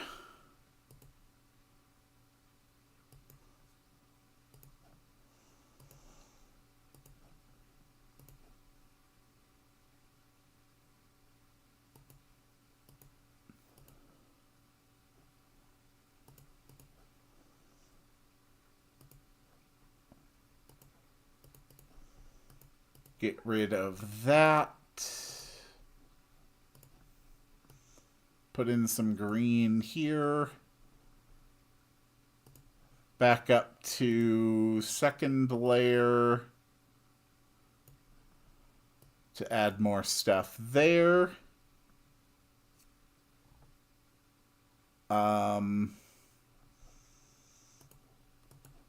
Okay.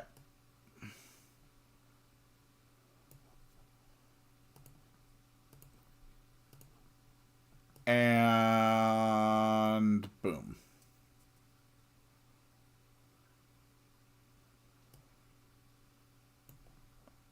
Just like that. Get rid of this part.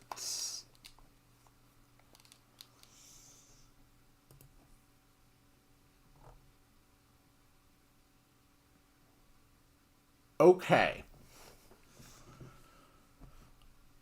I think this works.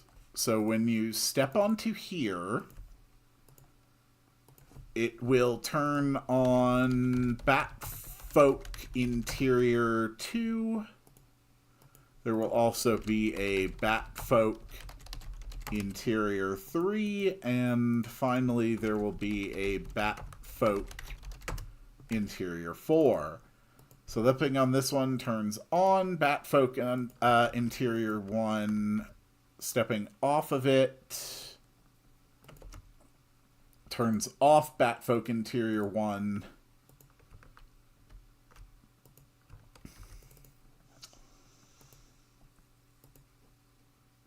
Batfolk Interior 2.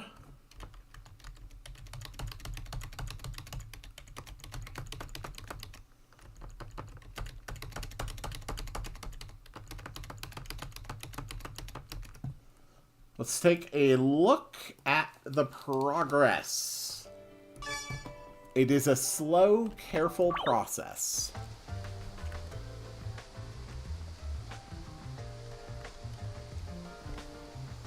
Okay. That looks great.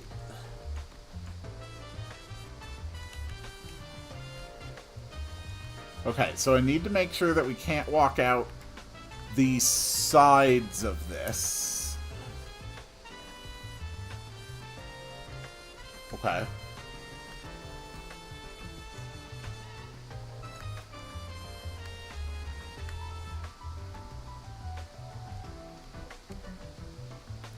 Okay.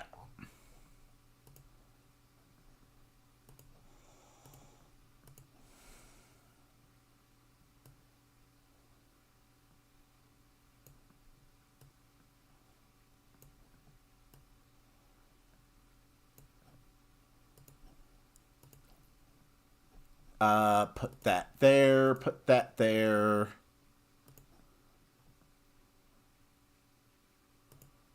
Put those there.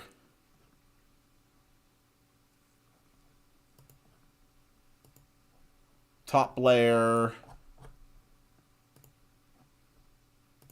goes here.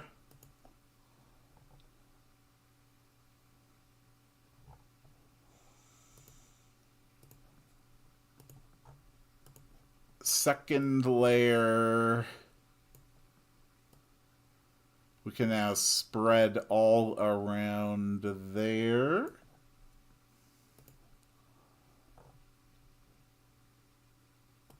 Okay. So this will be Batfolk Interior 3.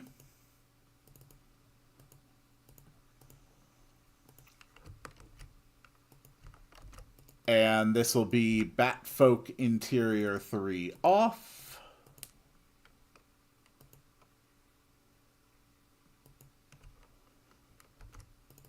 And this is Batfolk Interior 4 off.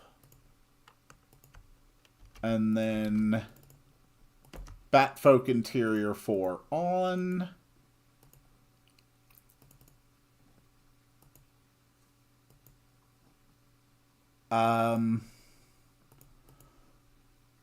Put a couple of these on the side so that you can't walk through them when Batfolk Interior 4 is on. And then same here for Batfolk Interior 2.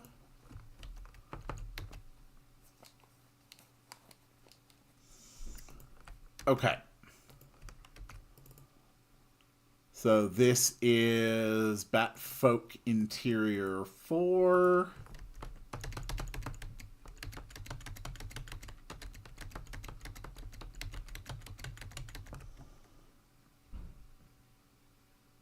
And this is Batfolk Interior 3.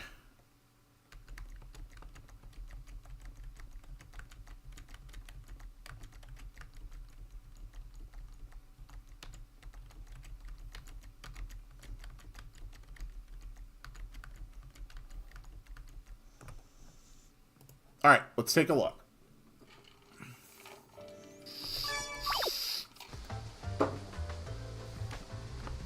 Okay. This building is fully functional.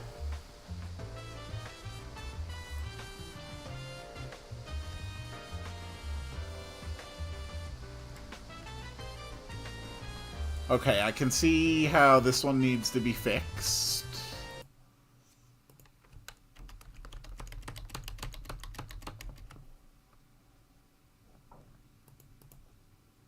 And one last switch needs to be made.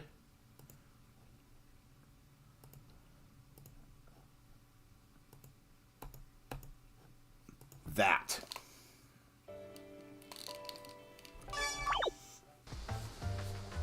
Okay.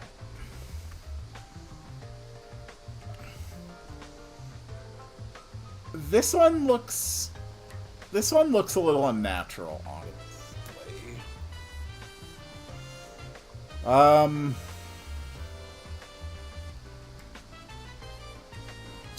Yeah, I'm not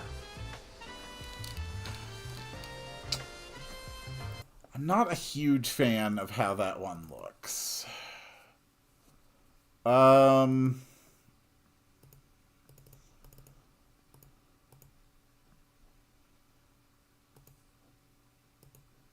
Okay.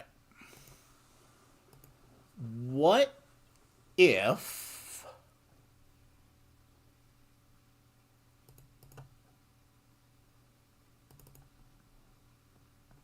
we had this one set to also appear like this? Event 26.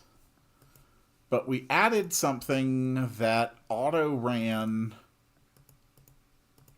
to set the opacity of 26 down to 100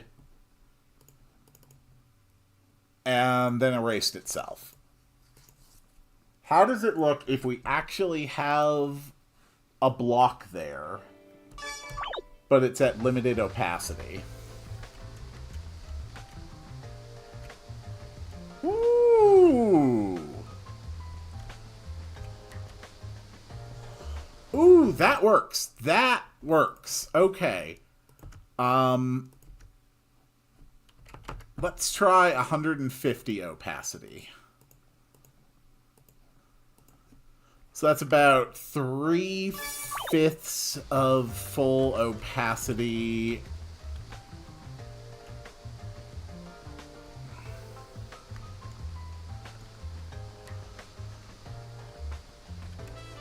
What do you think, Cole? Should we make that more or less opaque?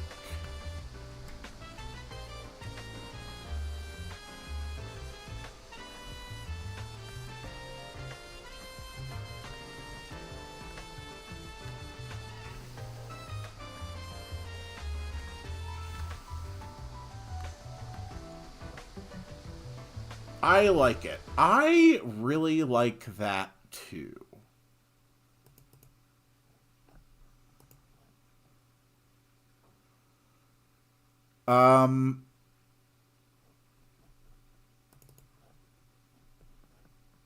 Yeah, I think that's fantastic.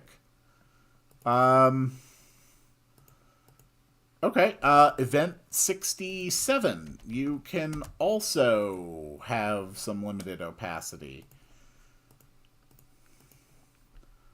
And finally, event 64.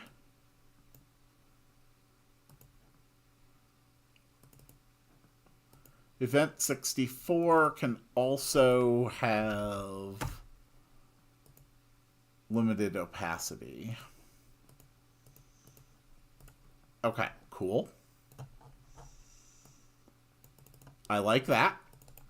And let's also set the ambiance ever so slightly.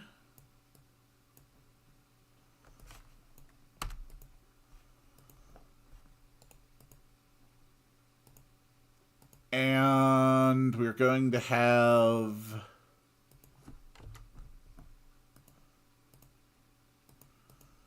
rain come on as well.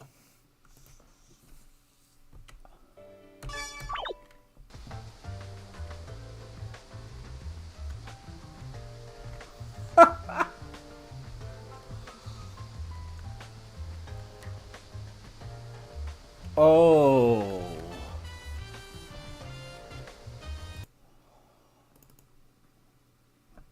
Oh, I love it. I love it. I love it so much.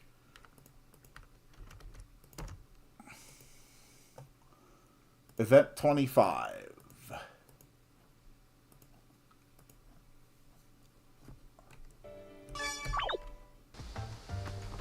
Alright, so now all of the entrances are semi-transparent. I can't walk through that one.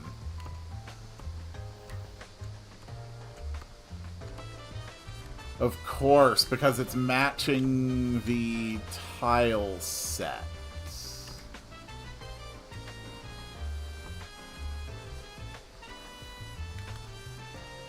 Okay, let's try making that through.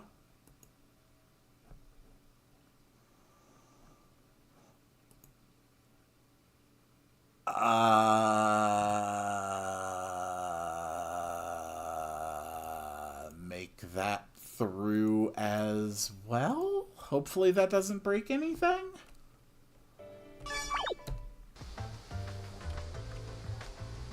Okay, this interior works.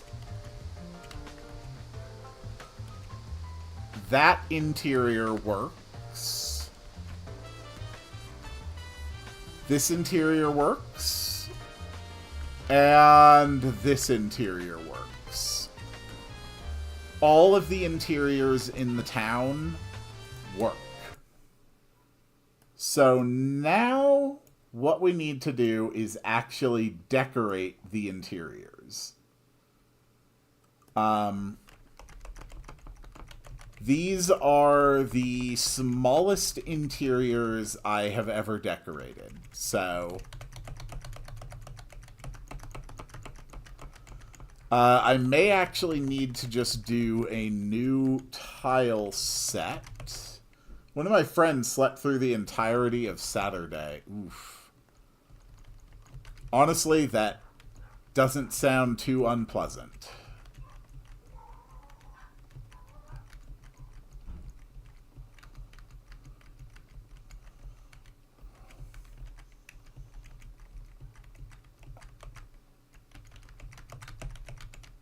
Okay. And finally,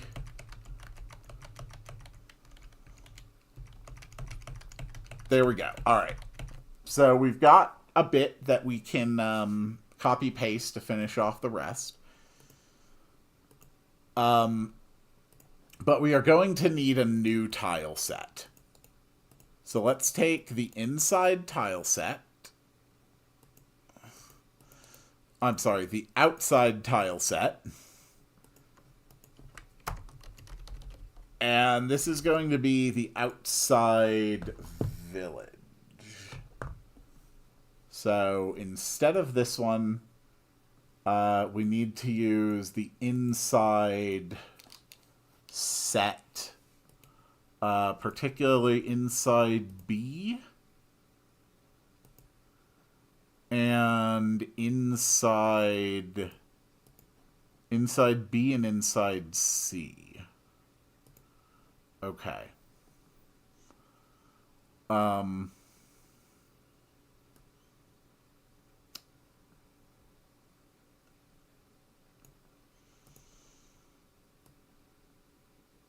Yeah, this is going to take some serious troubleshooting. Let's just go room by room, and we will very carefully fix it as we go. And then we will adjust the tool set to outside village, which shouldn't break anything. Okay, it didn't break anything. So let's start thinking a bit more about the interiors.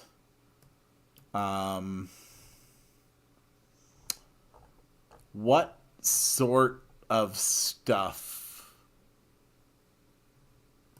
do they have? I would imagine they keep most of their possessions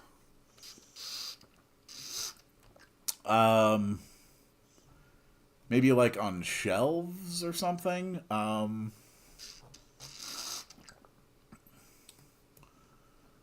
A few spears here.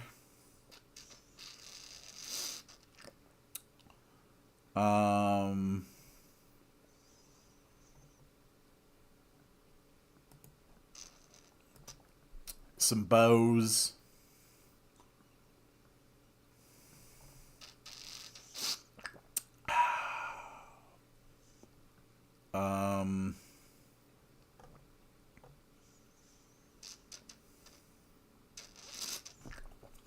I do enjoy my tea.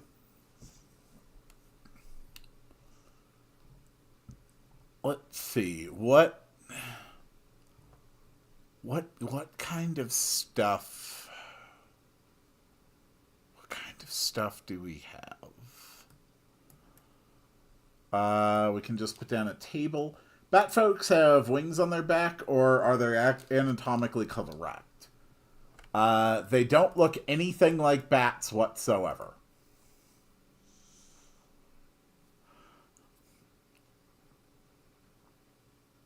Yeah, they don't remotely look like bats.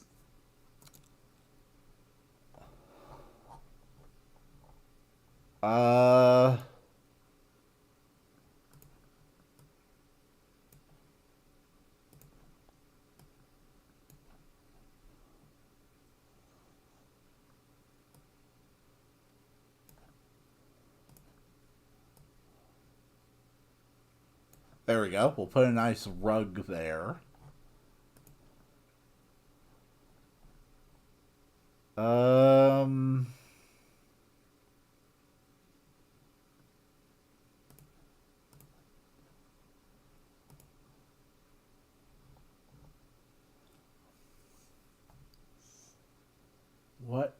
What couldn't we have?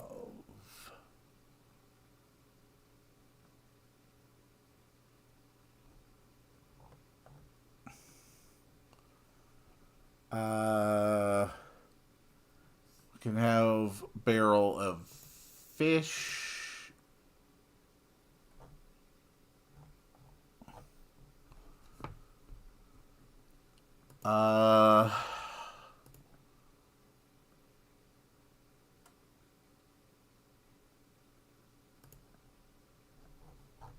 some pots. Seems fine. A barrel.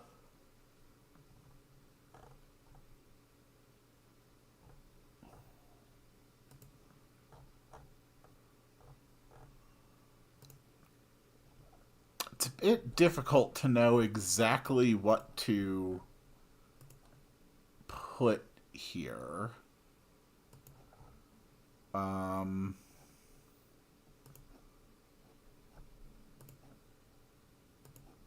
Some bottles and stuff. Why not have one of the big ones as a resting area? Well, you can rest just about anywhere, honestly.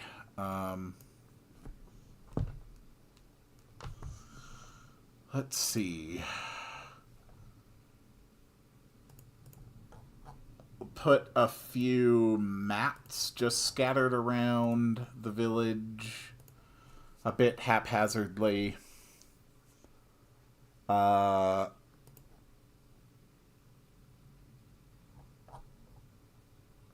a washing basin. That's good to have. Every building serves a different purpose. The only real purpose of the project right now is to see if this is even possible to do. Which, so far, seems to be a yes.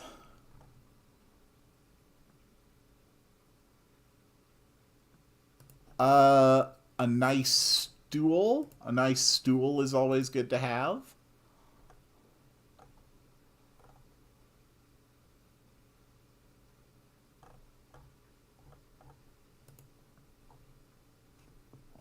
What else? What else?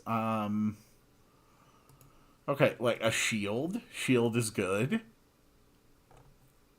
A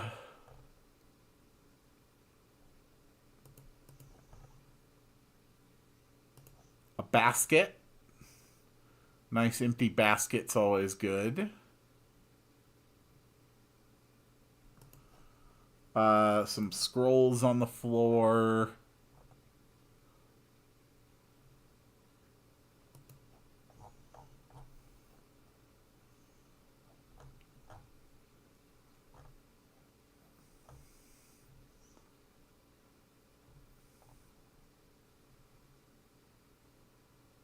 Okay.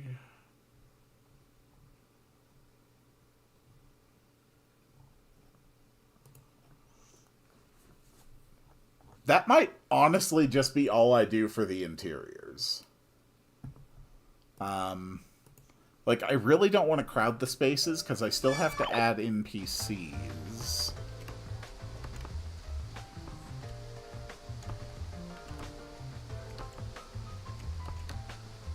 Okay, so those need to not be passable.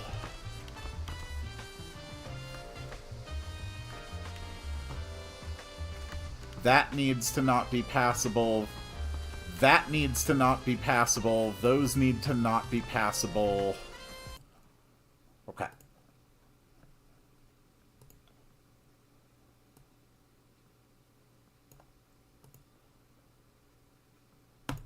Not passable, not passable, not passable, not passable, not passable, not passable, not passable. None of these are passable.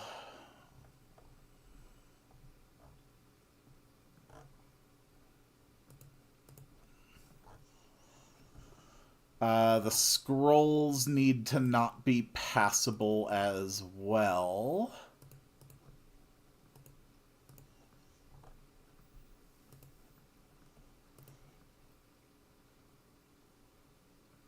That should not be passable.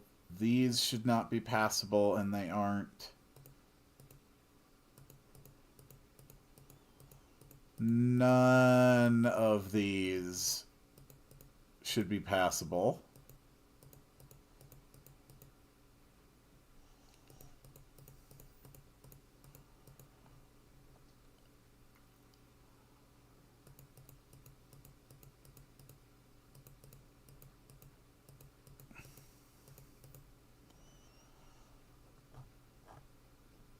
Okay.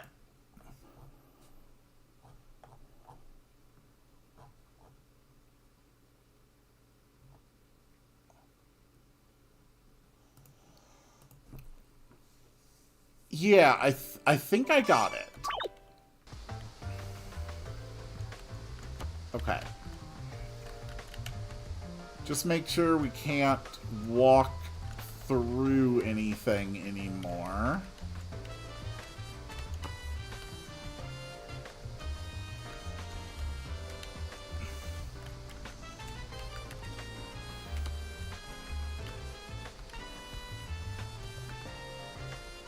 Okay.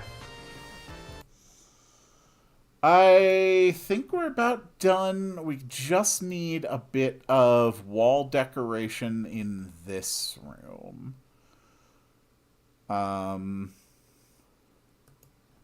How about some bottles and then an empty shelf next to it?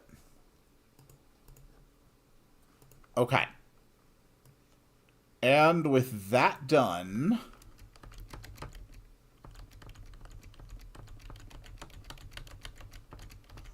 now we complete the illusion.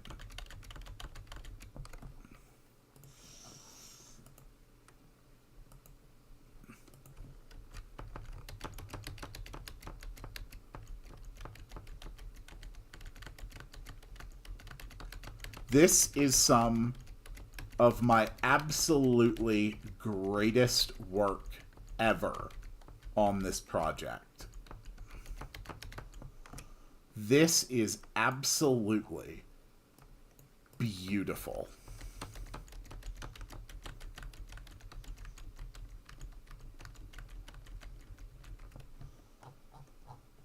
I can't believe I've knocked this out in a single stream. And I've still got like a half hour I plan to go, too. How many times have I said that? In nearly every stream of this I've done for more than a year, I have said is some of the best work I've ever done. And it has been true every single time. Okay.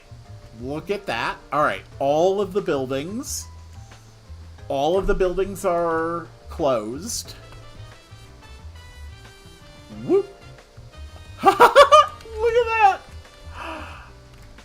Oh, that's so cozy. Alright, make sure nowhere else is open while that one is open. Next one. Oh, that's so good. Oh, I'm so proud of that. Just make sure everything works as intended.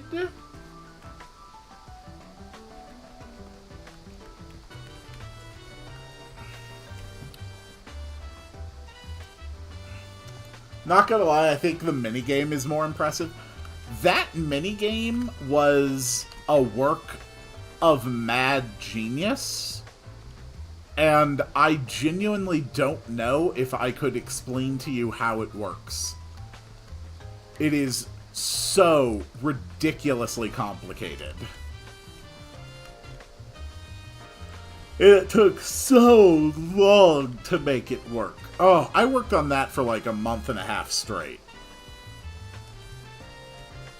Okay. Okay, this village is set. This village is actually set. So now we have to actually start putting things in the interiors. So we're going to copy this page from the save crystal.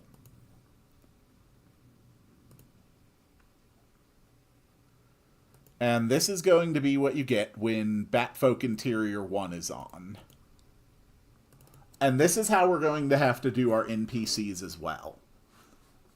So now there is a save point inside of this house, which is really cool. Assuming that I did it right.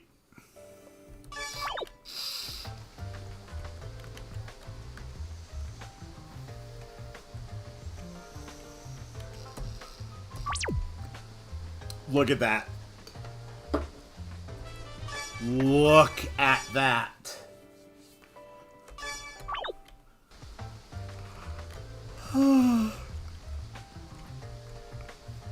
Okay. So that is all of the interior work in this village done. So next thing, I think I need to use a different marker for these villages. Since they are a lot smaller.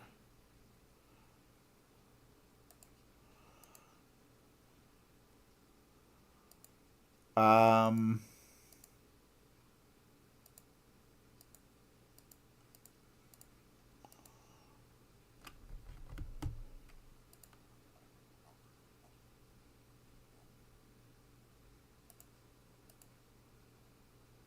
I think that is the best one. So we're going to put that there. Get rid of that.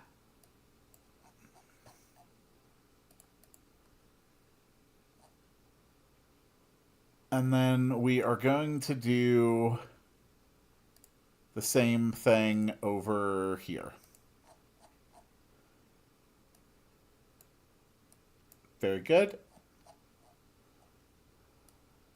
So now we need to be able to actually get out of here.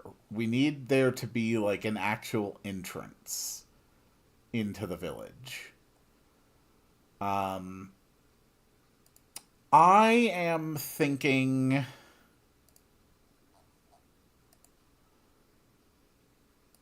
that it works just to have the entrance here.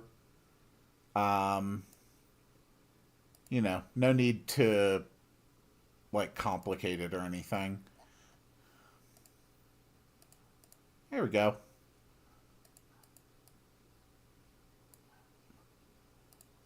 Okay.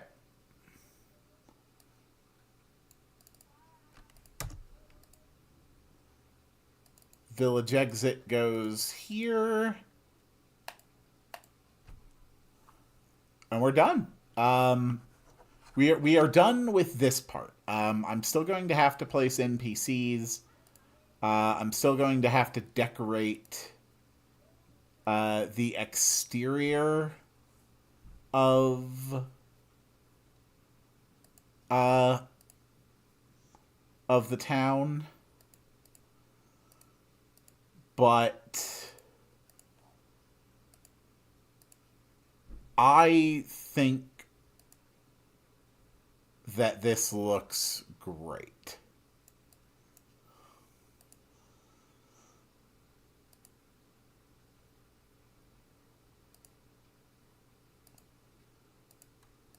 Just throw a few vines in a couple places.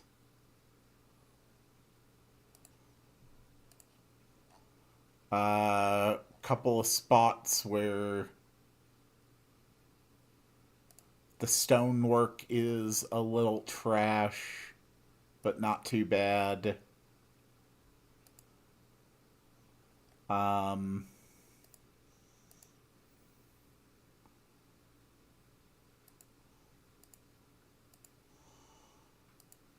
Throw out some palm trees.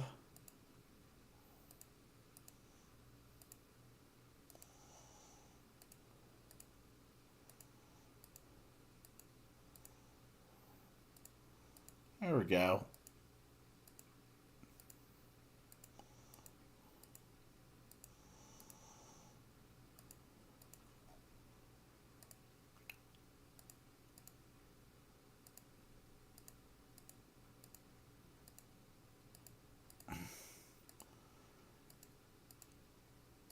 Just like that.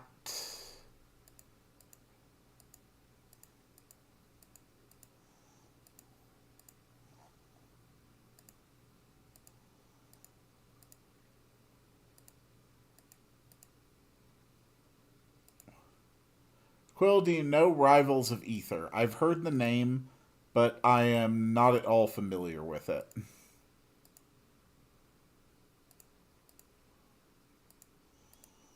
Okay. So there's a bunch of trees arranged around the village.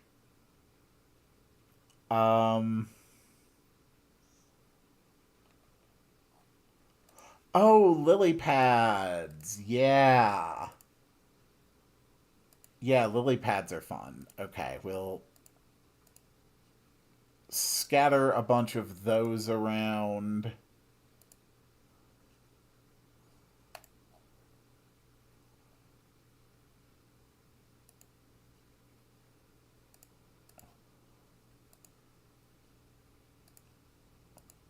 Just like that.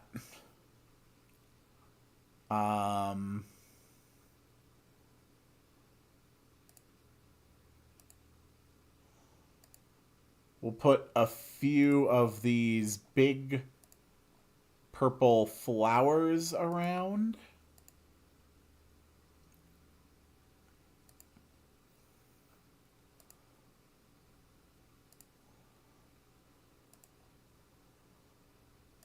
There we go, just to further limit the city a bit.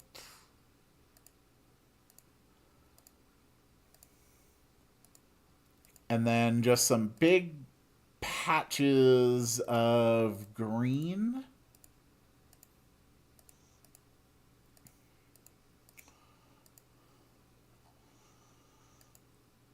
Okay.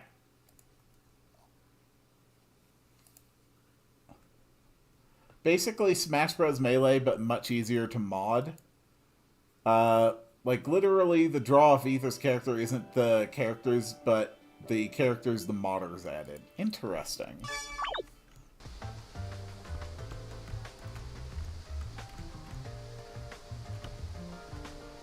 Okay, so this is... This is a pretty small city.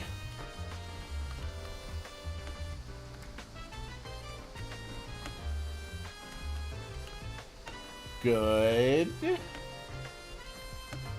But it is possible to get back here and over by the wash basin, which is good.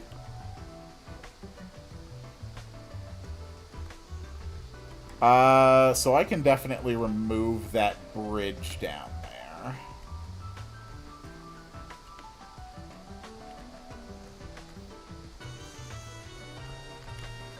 Nah, screw it. We'll leave the bridge. I like the bridge.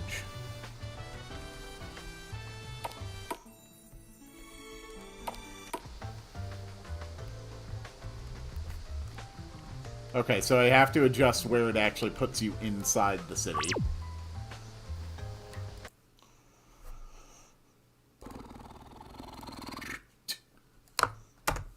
Alright.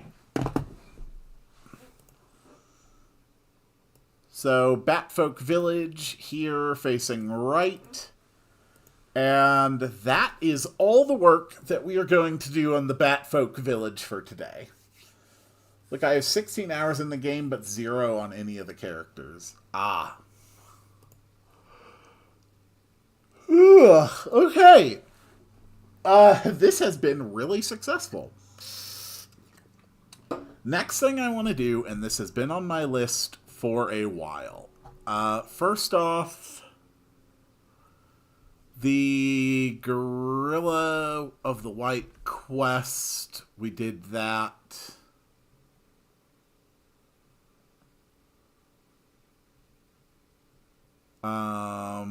Instead of the crocodile people, it is the Batfolk people. Oh, right. We're going to have to get a hook shot mechanic to cross areas of the swamp. Okay.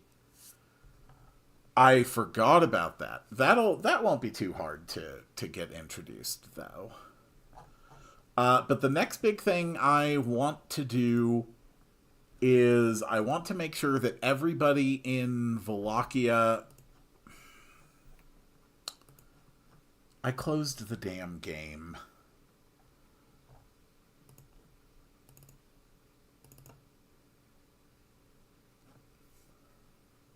I want to make sure that everybody in Wallachia has dialogue that is appropriate, given that we have now beaten the False Hydra, and then add a couple NPCs to the Graveyard Gardens,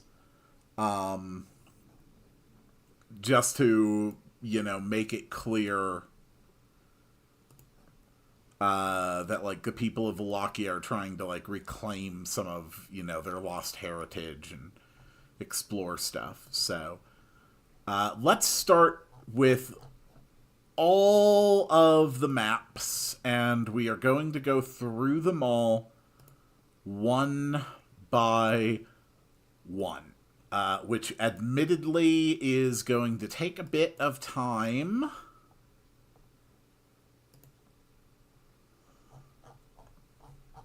But this is something I've really needed to do. The North Tunnel... they're still worried about crossing the snow.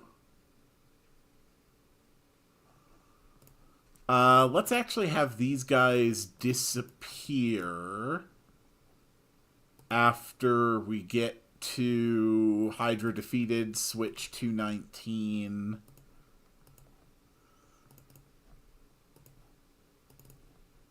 Hydra defeated 219. These ones were able to find somewhere else to go.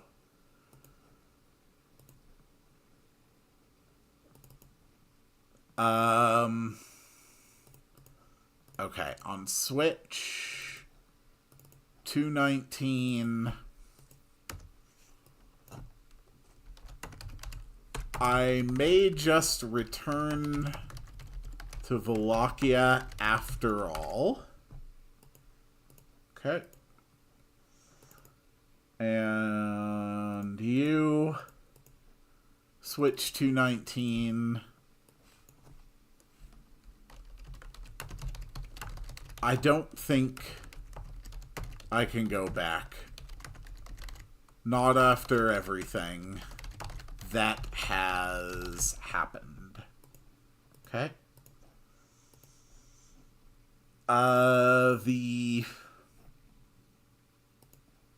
The road network thing.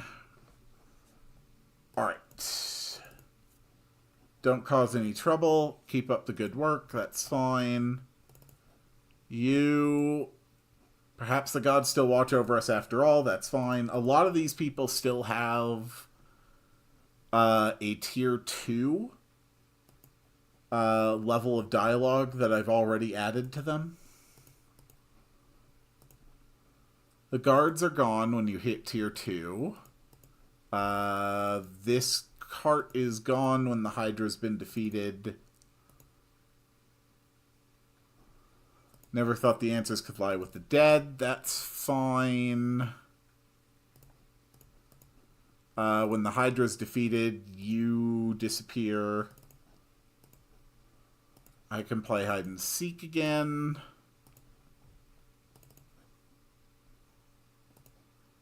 This dog will also not be there after the Hydra's defeated. This one is also not there. Moving over to these NPCs. The fight to reclaim and rebuild Wallachia has only just begun. That's fine. So much history to rediscover. That's fine. Wallachia tier 2. That's fine. When the Hydra's defeated, that's going to be another guard who is missing. That's fine. This was all stuff. This character is also going to be gone after the Hydra is beaten. I think the dead were our allies all along. That's fine. Okay, Wallachia Terminal.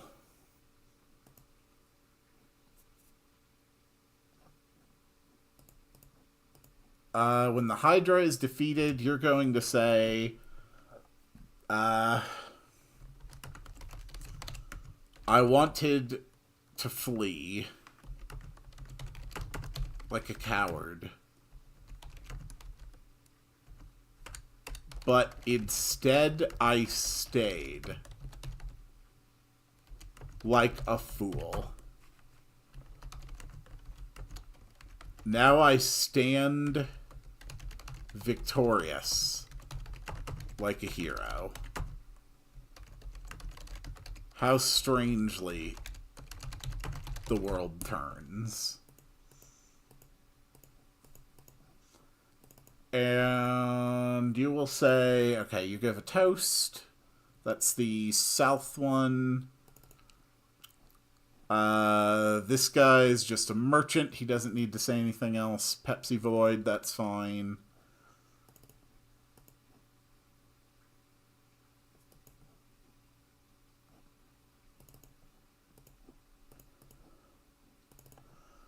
Okay, after the Hydra is beaten, you can say,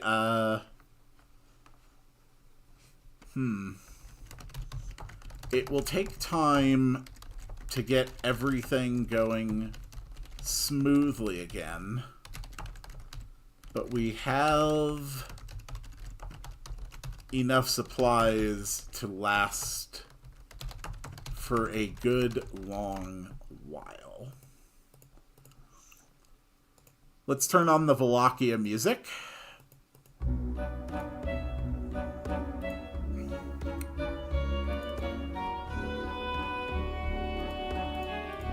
This priestess is going to be gone when the Hydra's beaten.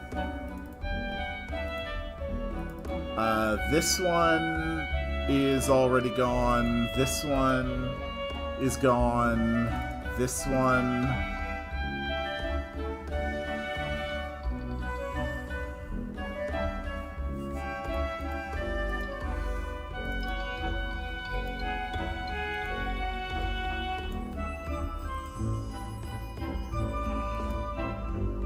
A bit loud, though, isn't it?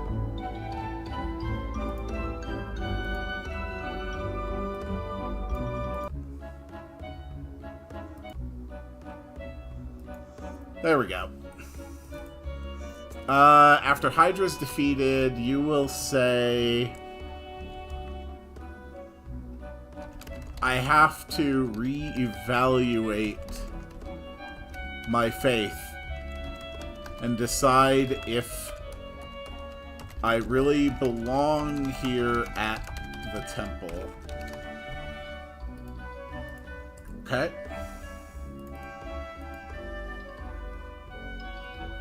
And you need a Hydra defeated line as well. We will never forget what you did for us. Okay.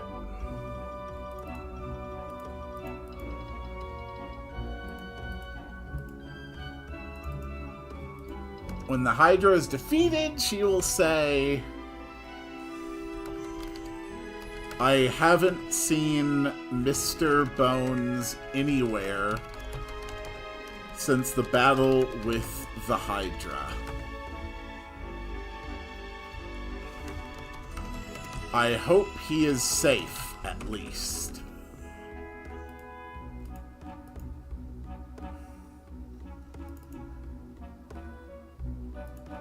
And when the Hydra is defeated... Welcome to the Temple of Light and Life. Cool. Okay, Temple Basement. None of those people are going to be there. The Interlude Scene, no one's going to... That's mute. Interlude Scene 2, that's moot. Invasion Event, that's moot. Crafting Shop is fine. The inn is fine. The abandoned houses have no one in them. The smithery This new stuff is fantastic. Can't believe that we were just sitting on top of so much gear. That's fine.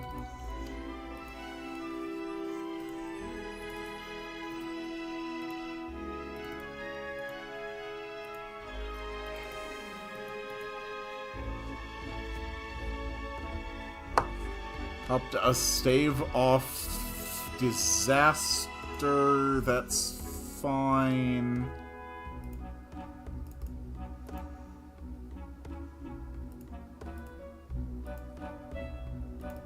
So we're not actually going to have someone here for this one.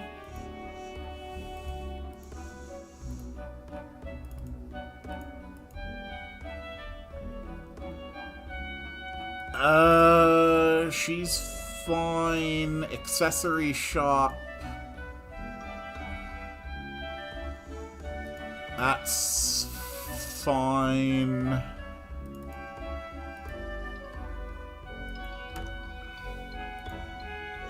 I actually like the idea of having another line of this. I went scrounging underground for any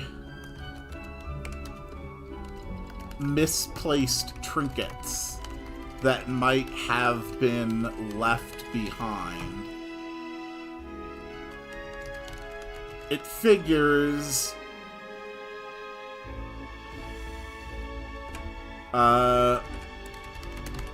but it seems like the folks who lived down there weren't much for or weren't much for nice things. Sure, that works. Restaurant. That's fine. Tavern, that's a lot of NPCs.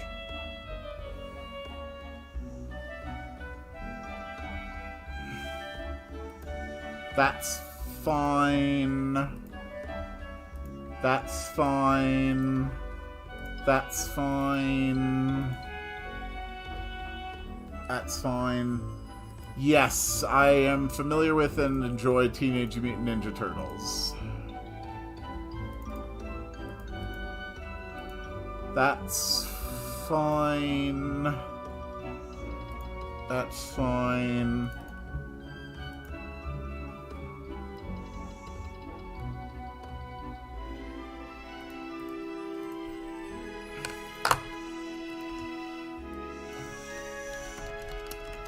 I guess this place is going to be my responsibility now.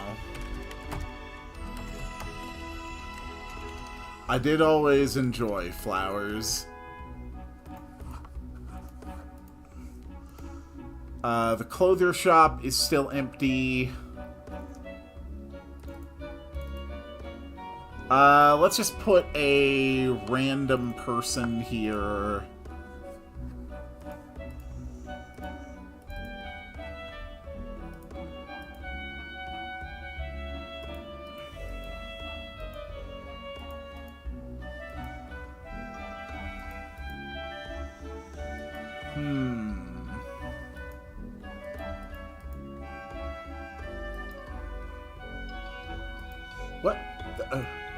What the hell are you? You're MV People 4. Really? You're MV People 4? Oh yeah, there you are. Who's your favorite? Donatello. I'm always a sucker for the smart characters.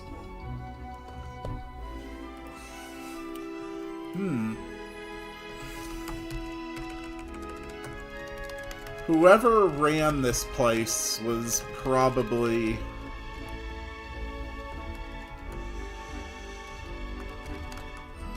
Maybe I'll try my hand at it instead. And that happens when the Hydra's defeated. The Slums House...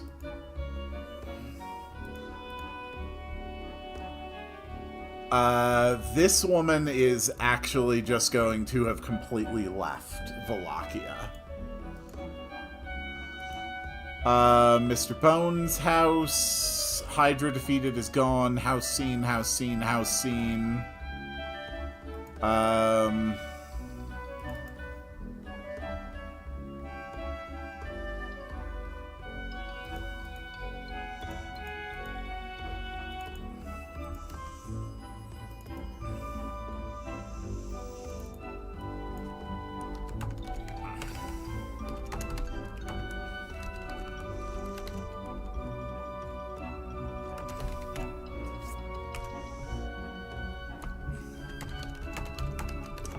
I did it, dear sister.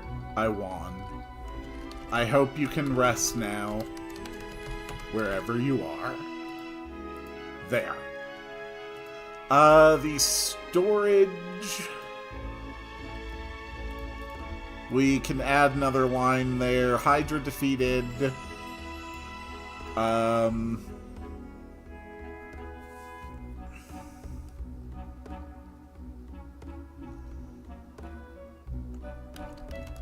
Security has been relaxed.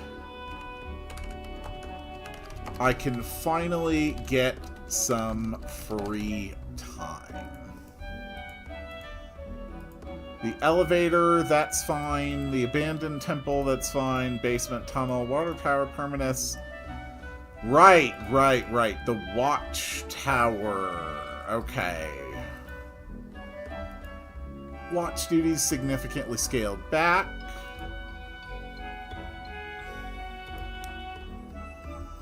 Okay. So this is where we're going to start putting some extra characters down in the Graveyard Gardens now that the Hydra's been beaten. Not a lot of them, but a few. I've been tasked with cataloging everything left in this temple.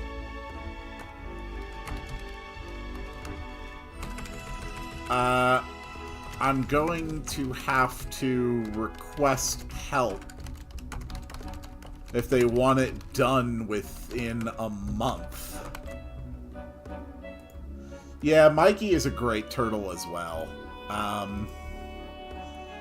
He's just... Mikey's really fun, you know?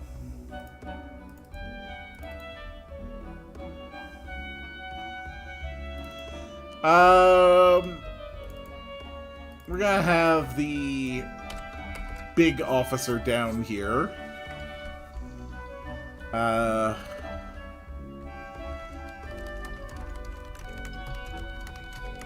What a strange place this is. Okay. Gravestone Passage, Seminary.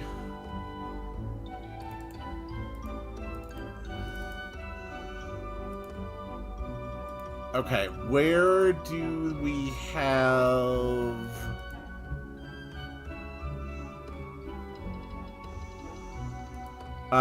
like that priest-looking girl.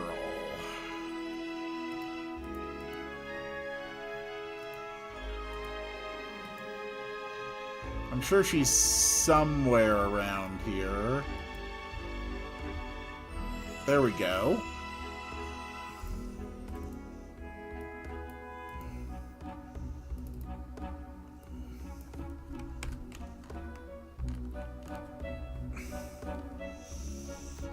I do not recognize these implements.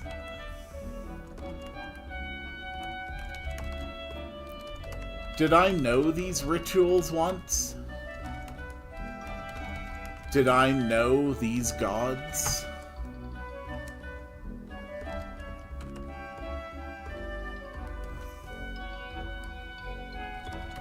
Did I forget?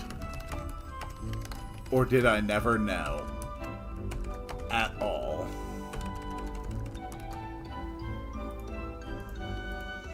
Okay. And I think I already added a Hydra defeated trigger to all of the wandering zombies so that they all disappear.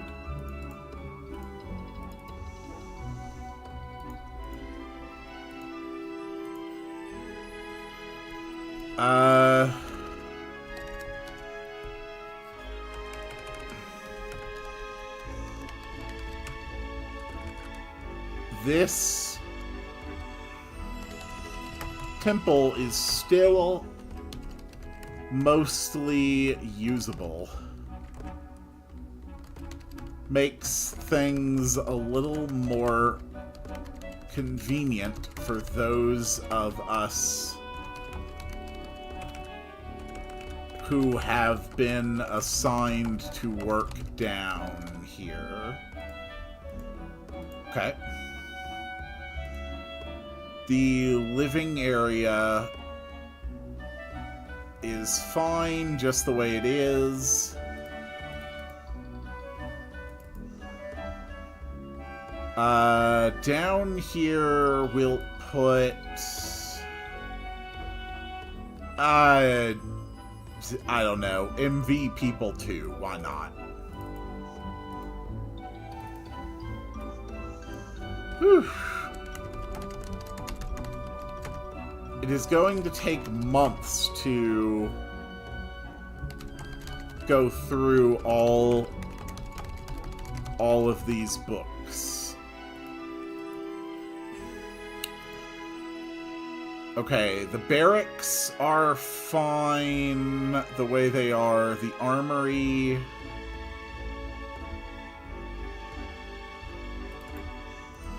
can have a soldier. My job is to make sure nobody steals anything from here. Hull, how do you feel about Special Attacker Mega Glalie and Physical Attacker Frostlass? I don't have any real feelings one way or the other. I simply don't have experience with them, so... yeah.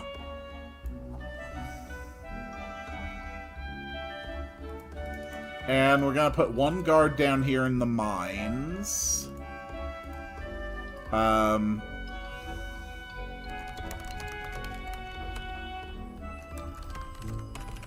We are leaving this area to be surveyed later. There is already so much to do. Okay, that's fine.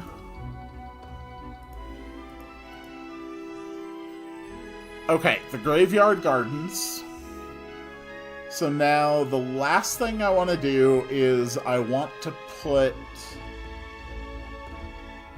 I want to put Mr. Bones somewhere.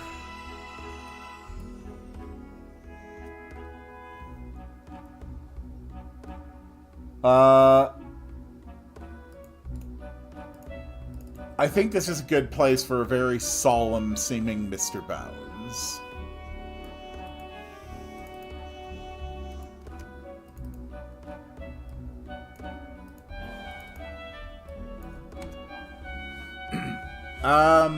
How should he be? He's gonna be like,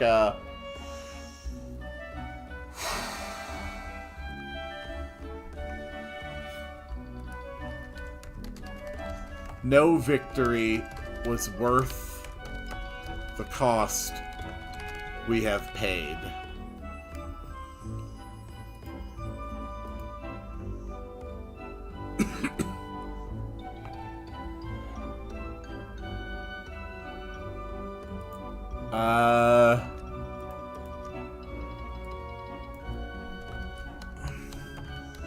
They tell me that they want me to join the ruling council of Wallachia.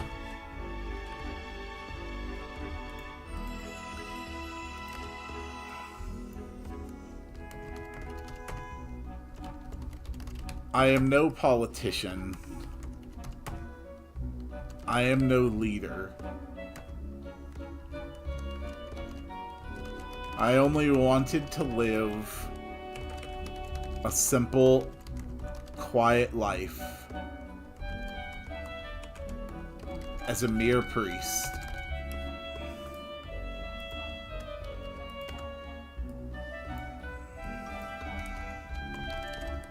Now here I stand.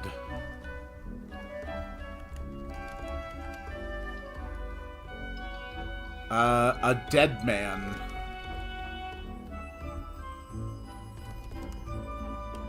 A dead man with a schedule more lively than ever.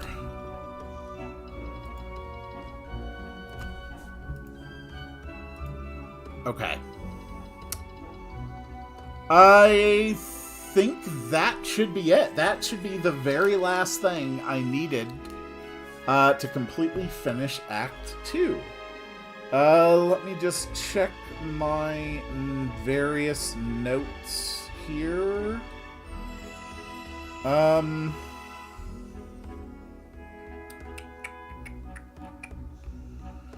Yep, that adds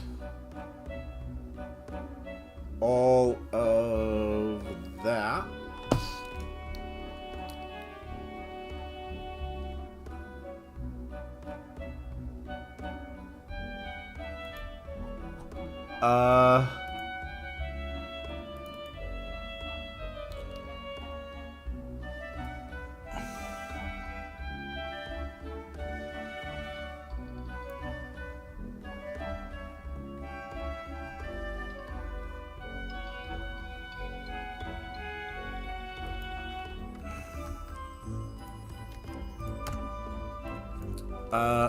Elena, you should keep that sword for a while. I think there is still a lot of good it could do.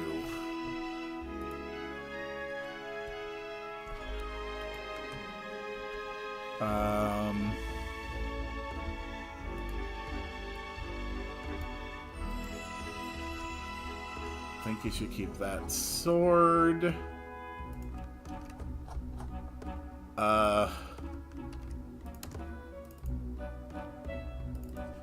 Be like,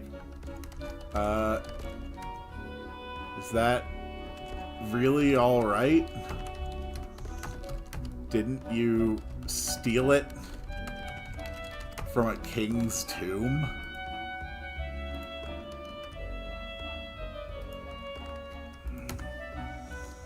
And he will say,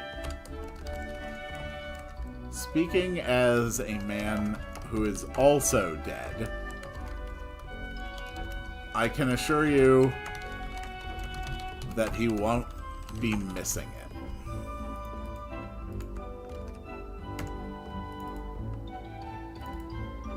And then Elena will comment, was that a joke? And this time, Mr. Bones will reply, maybe. Just like the exchange he just had with Malter. It's cute. Little bit of rhyming dialogue there.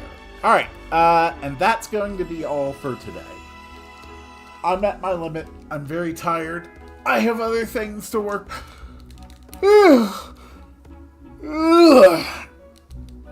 I have other things to work on today. But, god damn, it feels good.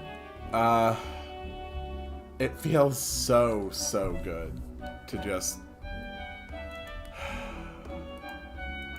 to have a start on the next part of the game, to finally know that unless someone reports a bug, I will never have to look at the goddamn pile that is Act 2 of this game ever again. I don't have to go through the gardens or Wallachia or try to figure out where I've hidden something in 12 pages of simultaneously running events. I can just relax, and it feels so good. So, thank you all so much for being here. As always, I really appreciate all the contributions to this project. I love working on this, and it is definitely going to keep on going. So I'll see you back here again next week, same time. Saturday will either be Terraria, one more Terraria stream, or Pokemon. Don't know yet exactly. Sometime this next week, either Tuesday or Wednesday, there's going to be a Donkey Kong 64 stream, where we're going to be heading into Fungi Forest to 100% that. The Tactics Ogre Reborn daily series is going to be ending shortly, because that's just too hard for my limited tactical game skills, unfortunately. Night Rain has another couple episodes. So the daily series is actually going to be changing soon into Silksong. Silksong won't be streamed anymore. I'm just going to do daily episode releases of it, and I think that's all the updates I have. So there you go. That's everything. And it is time to make the sound to summon the end of the stream. Wah, wah, wah, wah, wah, wah, wah, wah.